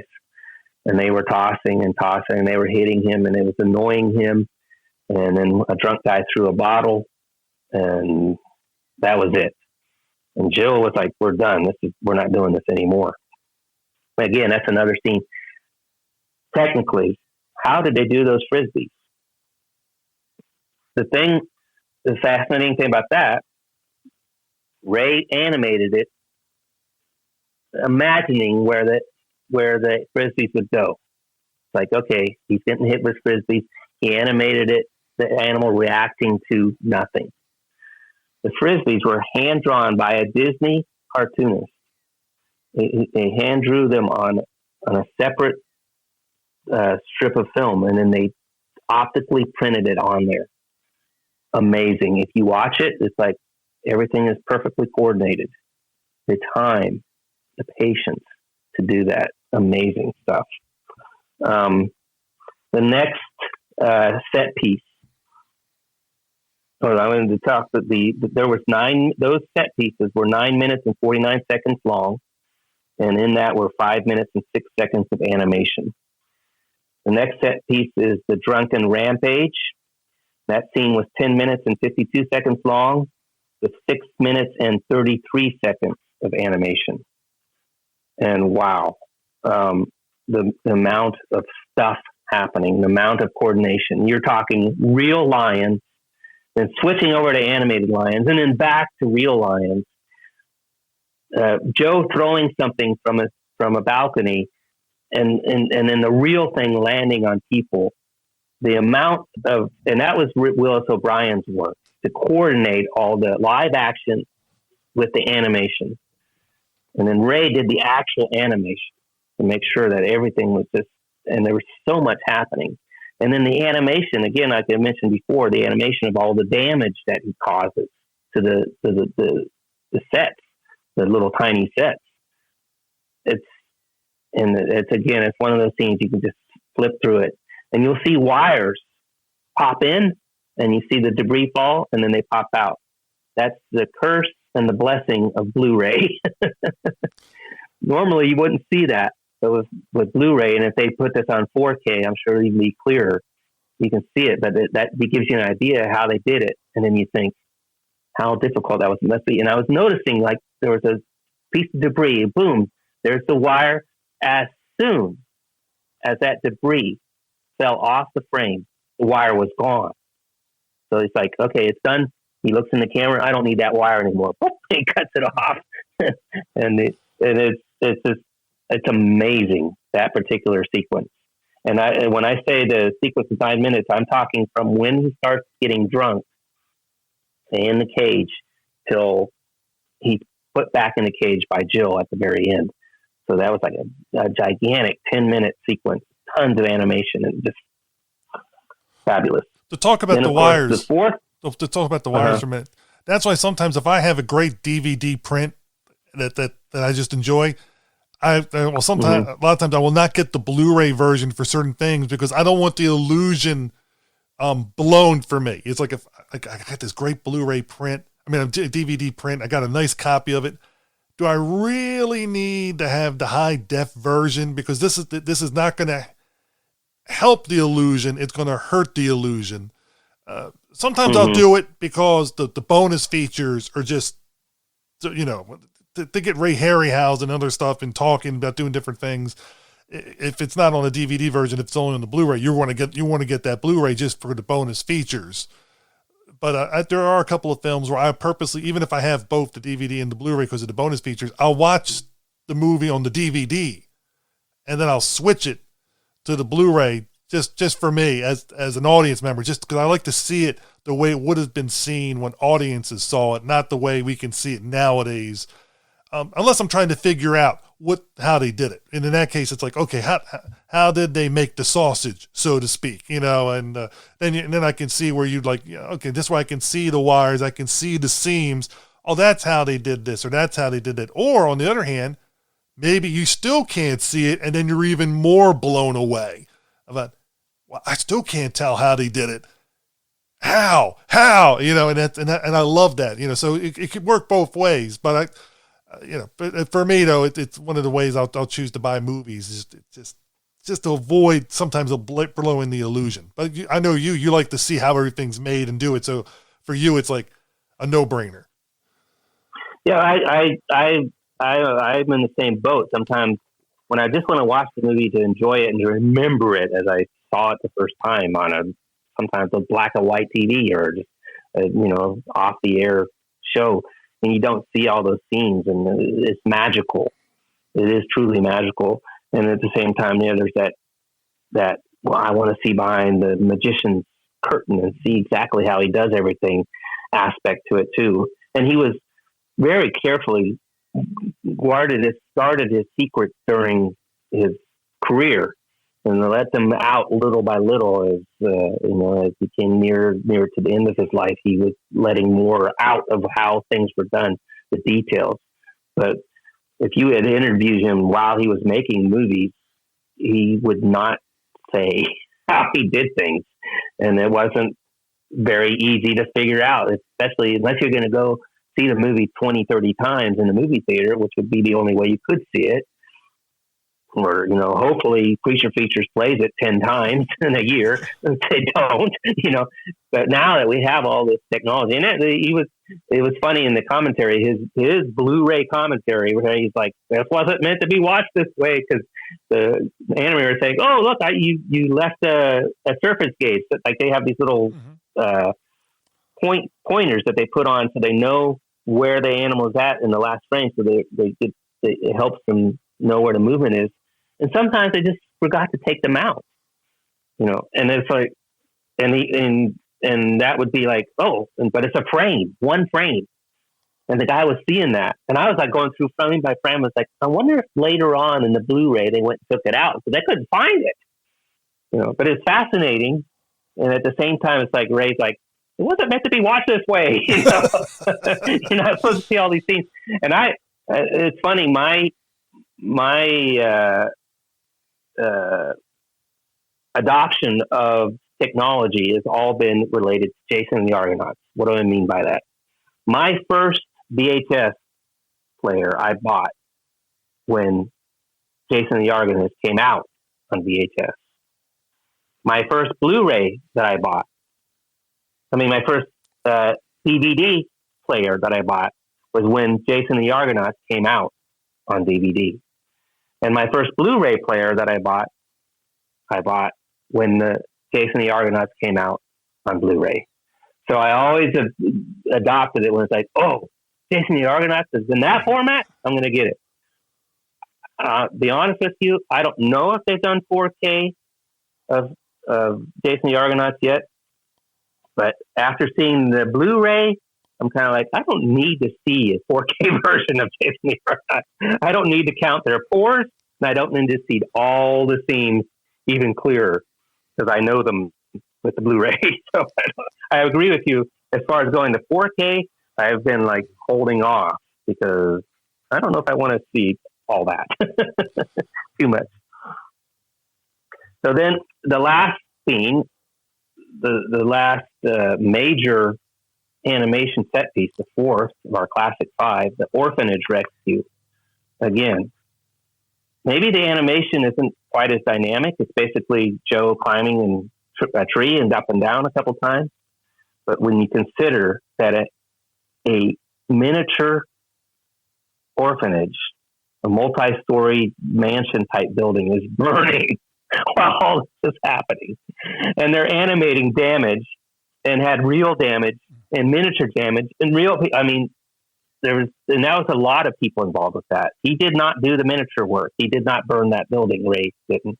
He mentioned in the person he thinks it did it, but all that coordination, all that happening, and then animating something in the middle of that is just, again, something. That sequence is 9 minutes and 49 seconds long and 4 minutes and 56 seconds of animation, almost 5 minutes animation just in that sequence. Now, I covered 4, and I said there's classic 5. The last set piece that I kind of want to talk about is not really a set piece, but it's the rest of the animation.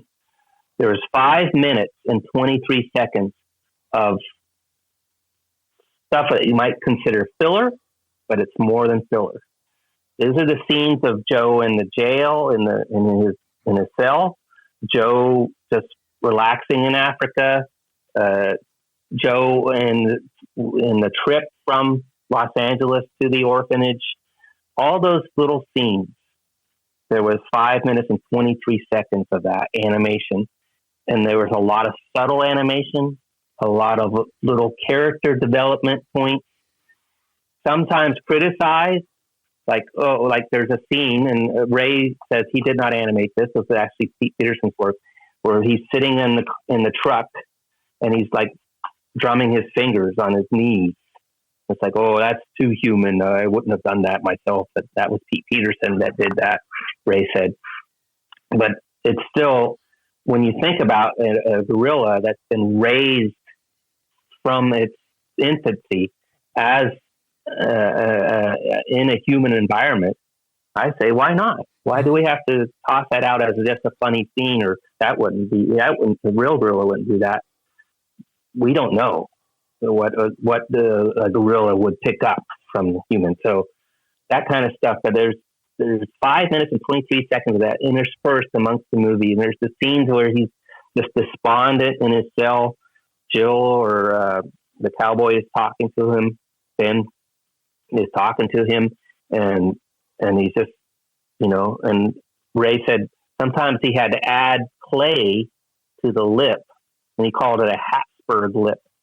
And that would be a way to generate more emotion, so that, because the lips weren't as easy to animate the way they were built. So he would add lip to it with clay. So there's a little bit of claymation in there too. And those are fascinating little scenes, just to realize, again, the patience and the time that he took, and just the thinking, what am I going to do? What's he going to do? And one of the questions that the commentator asked Ray was like, well, did you like pretend to be a gorilla? He goes, yeah, I was eating nothing but bananas, celery, and carrots, and I would have to get up, and what would I do if I was a gorilla?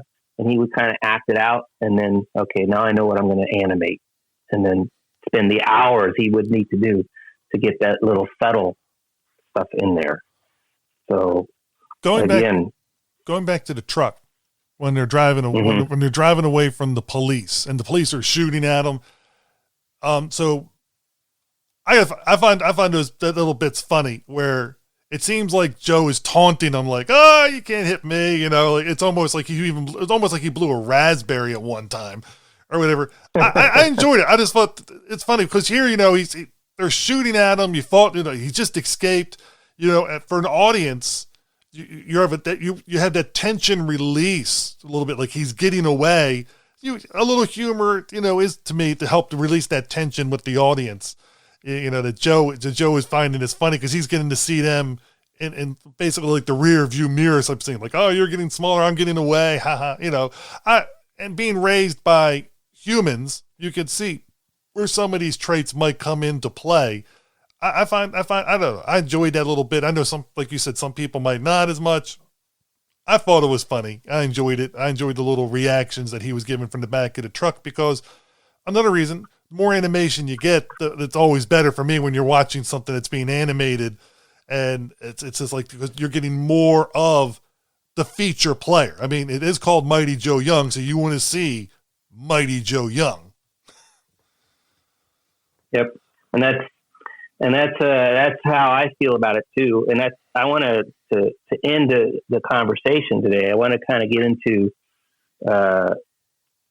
the comparison. The people that made this film, Marion T. Cooper, Schoedsack, Willis O'Brien, the screenwriter, they all did King Kong. And we know the classic status of King Kong. And Ray had this comment in his book about Mighty Joe Young. And I kind of disagree with him to some extent. And that's kind of what I want to talk about a little bit to finish up today. It says, and this was after what I read earlier about the source of the film, that even with this real story as a basis, Mighty Joe Young was most definitely an attempt to recapture the magic of King Kong. And if it hadn't been for its tongue-in-cheek approach, as used in Son of Kong, it probably would have succeeded. It was Cooper's idea to underscore the action with a lighter touch. But in so doing, the script became a shadow of the strong character and pathos of Kong. That was Ray Harryhausen's feeling about this particular film, his first feature work. He loved the experience and all that. But you get the sense that well, it wasn't King Kong. But to me, I look at this and say, it's almost like comparing, like the cliche, comparing apples to oranges. We're talking two different characters. They are both big apes, but they're two different kinds of characters and two different stories in general and relationships. Everything's different. Okay. Yeah. I think they wanted to capture maybe the money, of course. If Marion C. Cooper, if Max O'Hara and Carl Denham are a portrait of Marion C. Cooper, well, he made movies to make money. And maybe he wanted to capture that. But I think that tongue-in-cheek aspect of it, I think the story and everything, it's a different movie. And I think Ray in his comment is kind of short-selling Mighty Joe Young. Again, I'm not going to, my comments right now are not to put down King Kong. I love King Kong just as much as most monster kids do. And but I also love Mighty Joe Young. It's like, there are people like, are you Star Trek or Star Wars?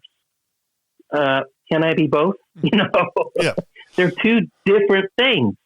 So let's learn to appreciate them and not say, well, it was supposed to be like Kong, but it's not as good as stuff. No, it's good in its own way. And the thing about King Kong, as I was thinking about this, Kong had some benefits. First of all, it was made before the production code. So it was allowed to be violent. I mean, there's a lot of people dying in that movie.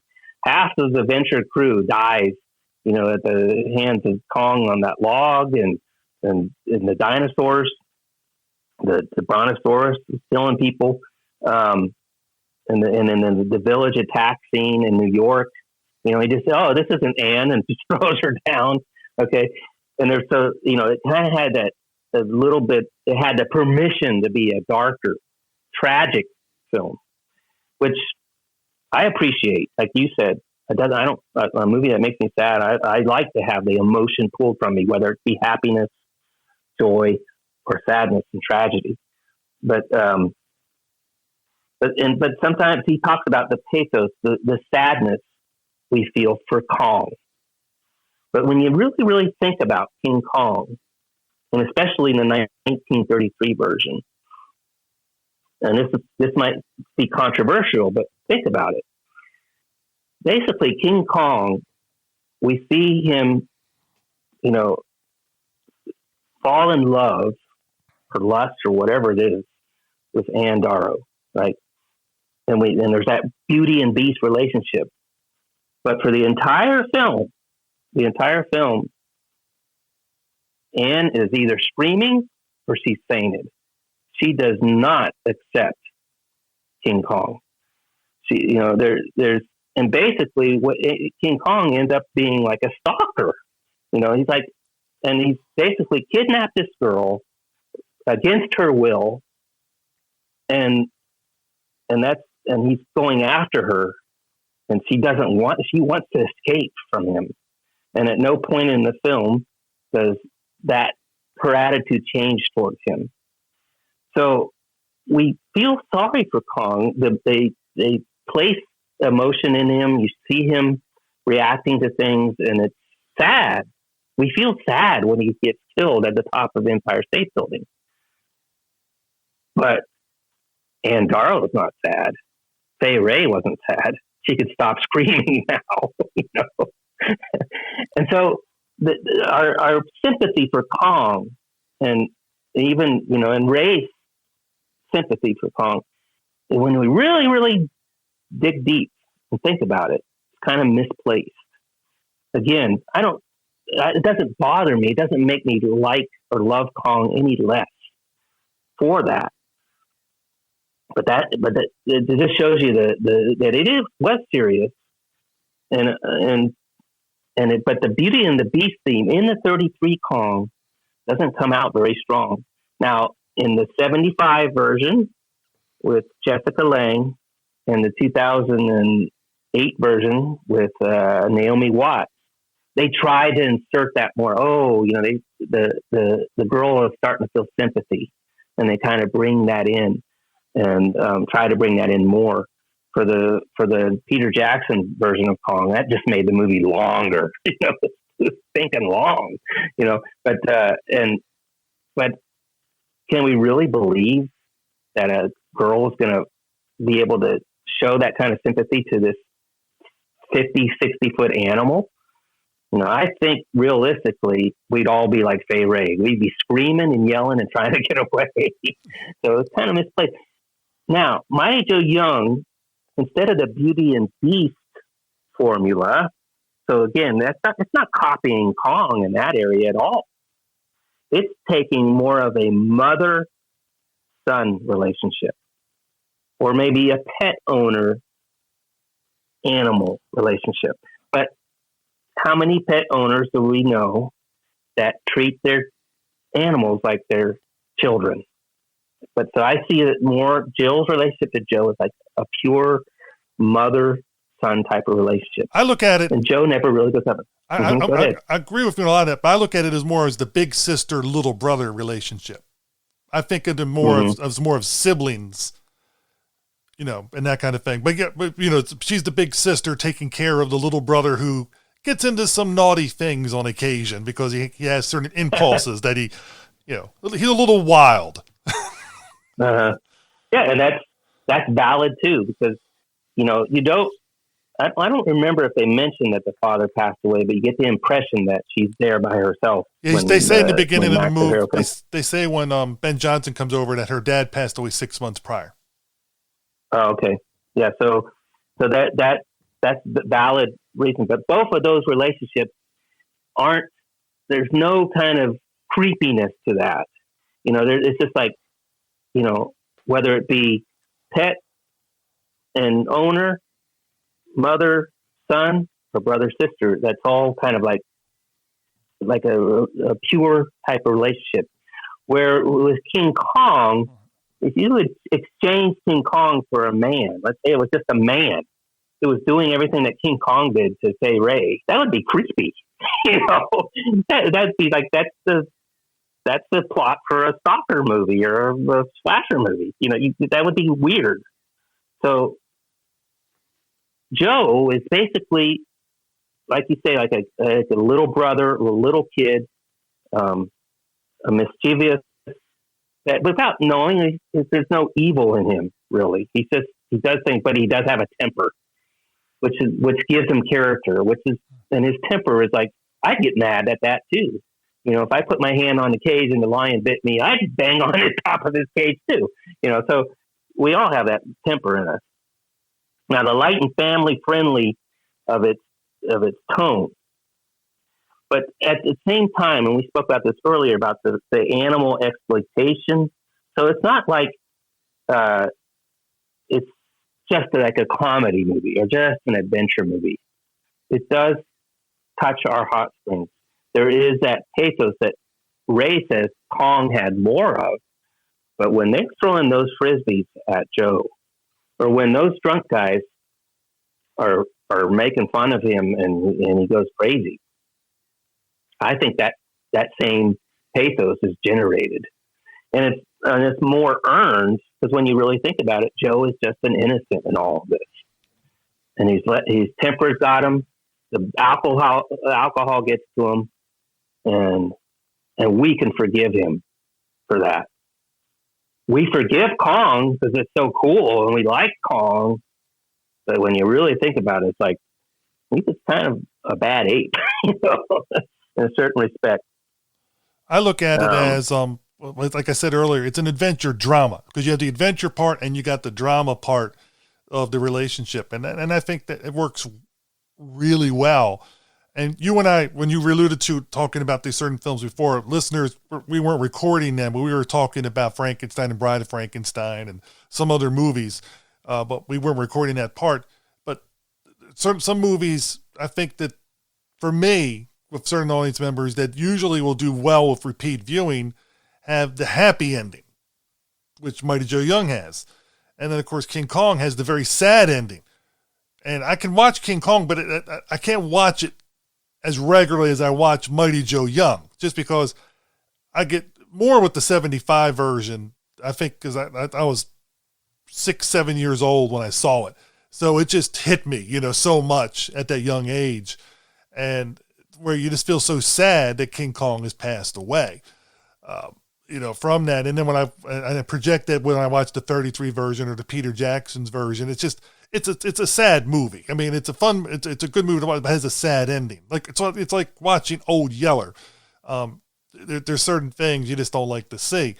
Though having said that, I've watched Old Yeller like countless times because of my daughter, and you get eventually desensitized to it, and then get to appreciate other aspects of the film. So there is some things which are worth watching, and King Kong is an amazing movie, and I think if you were to rate them, as movies, it would be rated higher than Mighty Joe Young, just because of all the stuff it brought in and all the other things. But for me personally, the one I would watch more regularly is Mighty Joe Young, because at the end of the day, you want to be happy at the end of most of your movies and not sad. But I enjoy both tremendously.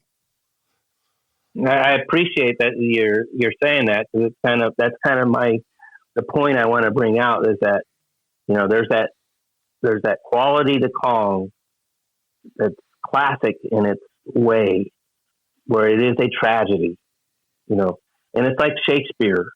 Shakespeare made tragedies and he made comedies. And they're two different kinds of plays, and these are two different kinds of movies. So when Ray says, "Oh, they were trying to copy Kong," I think he's mistaking in that they wanted to copy its tone and its classics. I think they were trying to copy Kong only in the aspect of let's make as much or more money. But what comes out is, like you say, a happier movie. The message is a message is there. Did they want to present that message? I don't know, but a message comes out of it. There is sadness, but it ends happy.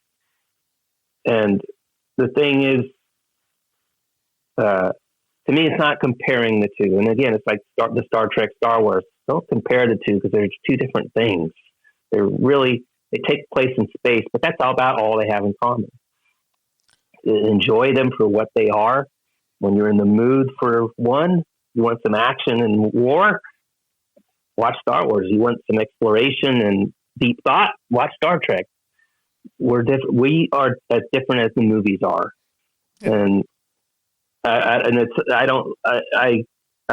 wanted to bring my Joe Ing not to say, oh, it's equal to Kong. It might be, like you say, you'd rather watch it than King Kong because of the happy ending. And to me, that's almost, it's not saying, oh, it's better than Kong, but for you, most of the time, in a certain respect, it is. So we can look at them almost on an equal plane, but realize they're two different things. There's two different kinds of movies, and appreciate them for that.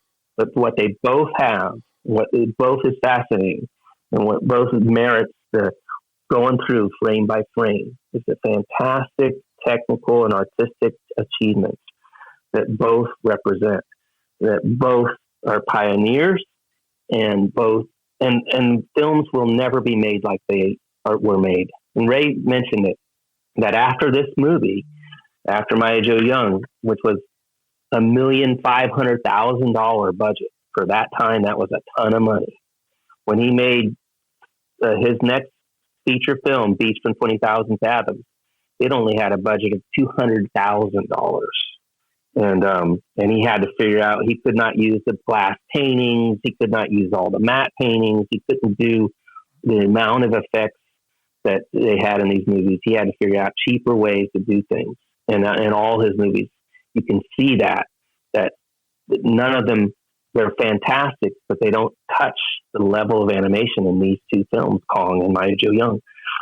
But to be able to appreciate them for what they are, and not compare them and say, oh, this one's better or that one's better. I like this one better, And I feel the same way after watching Mighty Joe Young for Ray's 100th birthday, and now for these times. It's like I can pull it out and watch it just about any time.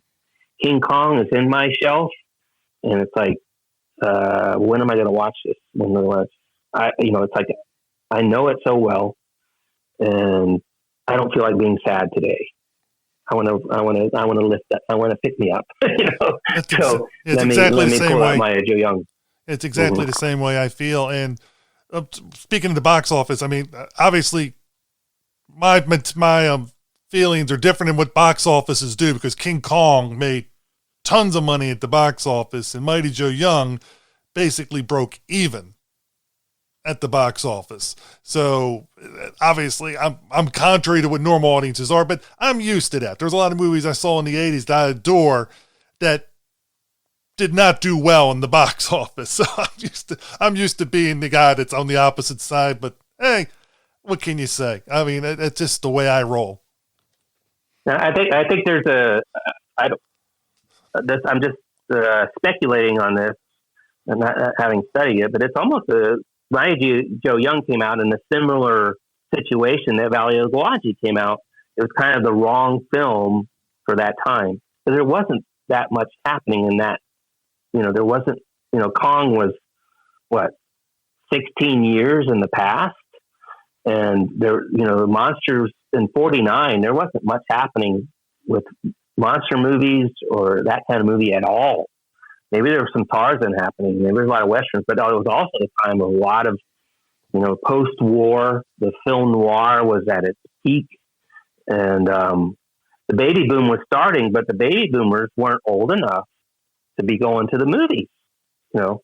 That movie, Mighty Joe Young, would have been a great movie for like 10-year-olds, and the baby boomers would have to wait till 1955, to be 10 years old. So, what it could be? Maybe it was a movie that came out at the wrong time. What it could be too is King Kong had dinosaurs and Mighty Joe Young did not. Just saying. Sometimes the dinosaurs also bring people to the audience, but you and I have been talking about. We've been talking about Mighty Joe Young and a lot of different things for a while now, because we're getting close to the hour and 45-minute mark. So I think Derek's gonna be like, man, I'm glad I don't have to edit this episode, because those guys went on for a while, and I know we could keep going on, but I don't know if our listeners, we got to appreciate them and probably wrap up. But I want to thank you so much for helping me out with this emergency episode for Derek, and I'm looking forward to seeing you again at June's Monster Bash, because I'm assuming you're going to be there as you usually are. I'm not sure if I'm going to be going this year or not.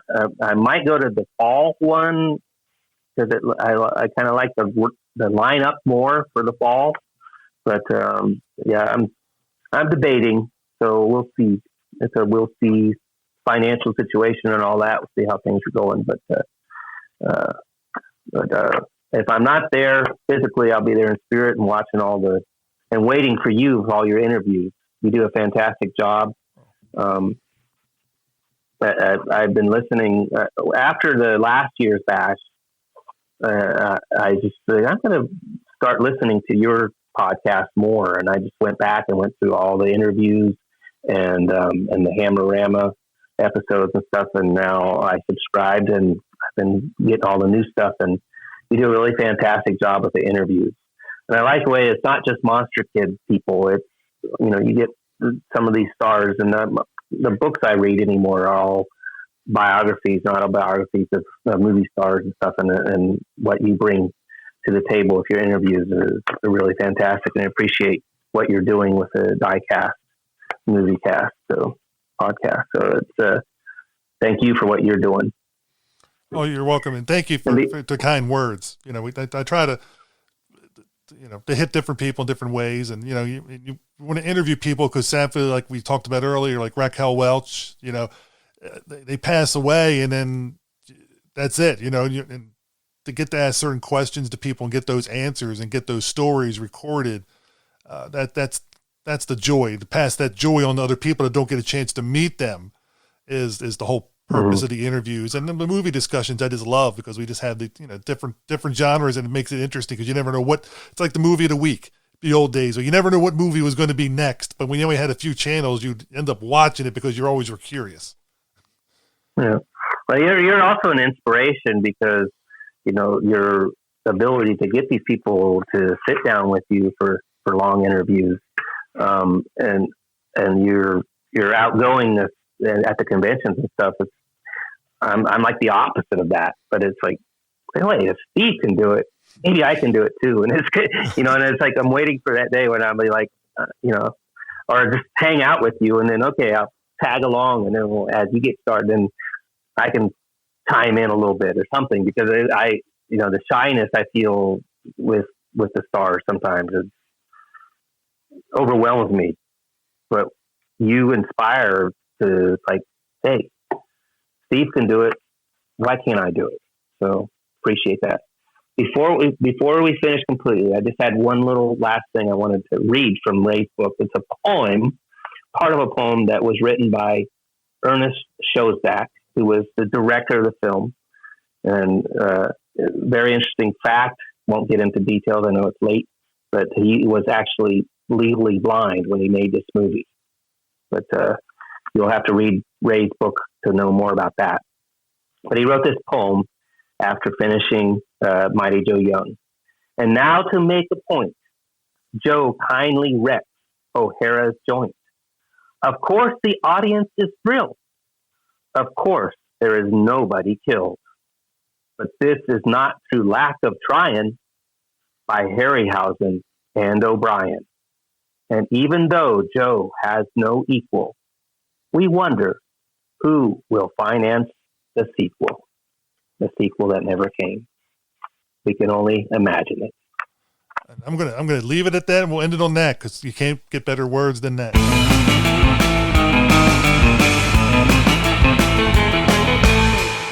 I told you it was a beefy episode, man. Kenny brought the fire. Steve brought the passion. It was a big episode, I know. So thank you for being here. Thank you for listening to the show. Thank you for sharing the show with your friends. I appreciate you doing that. I appreciate the retweets, the shares, the posts, all of it. Just thank you for being part of the Monster Kid Radio family. I'm going to say it again. I always say it. Monster Kid Radio listeners are the best podcast listeners in the world. Y'all are awesome. If you want to participate in the show, if you want to have any feedback included in a future episode of the show, you can email me at monsterkidradio@gmail.com, or you can call and leave us a voicemail at area code 360-524-2484.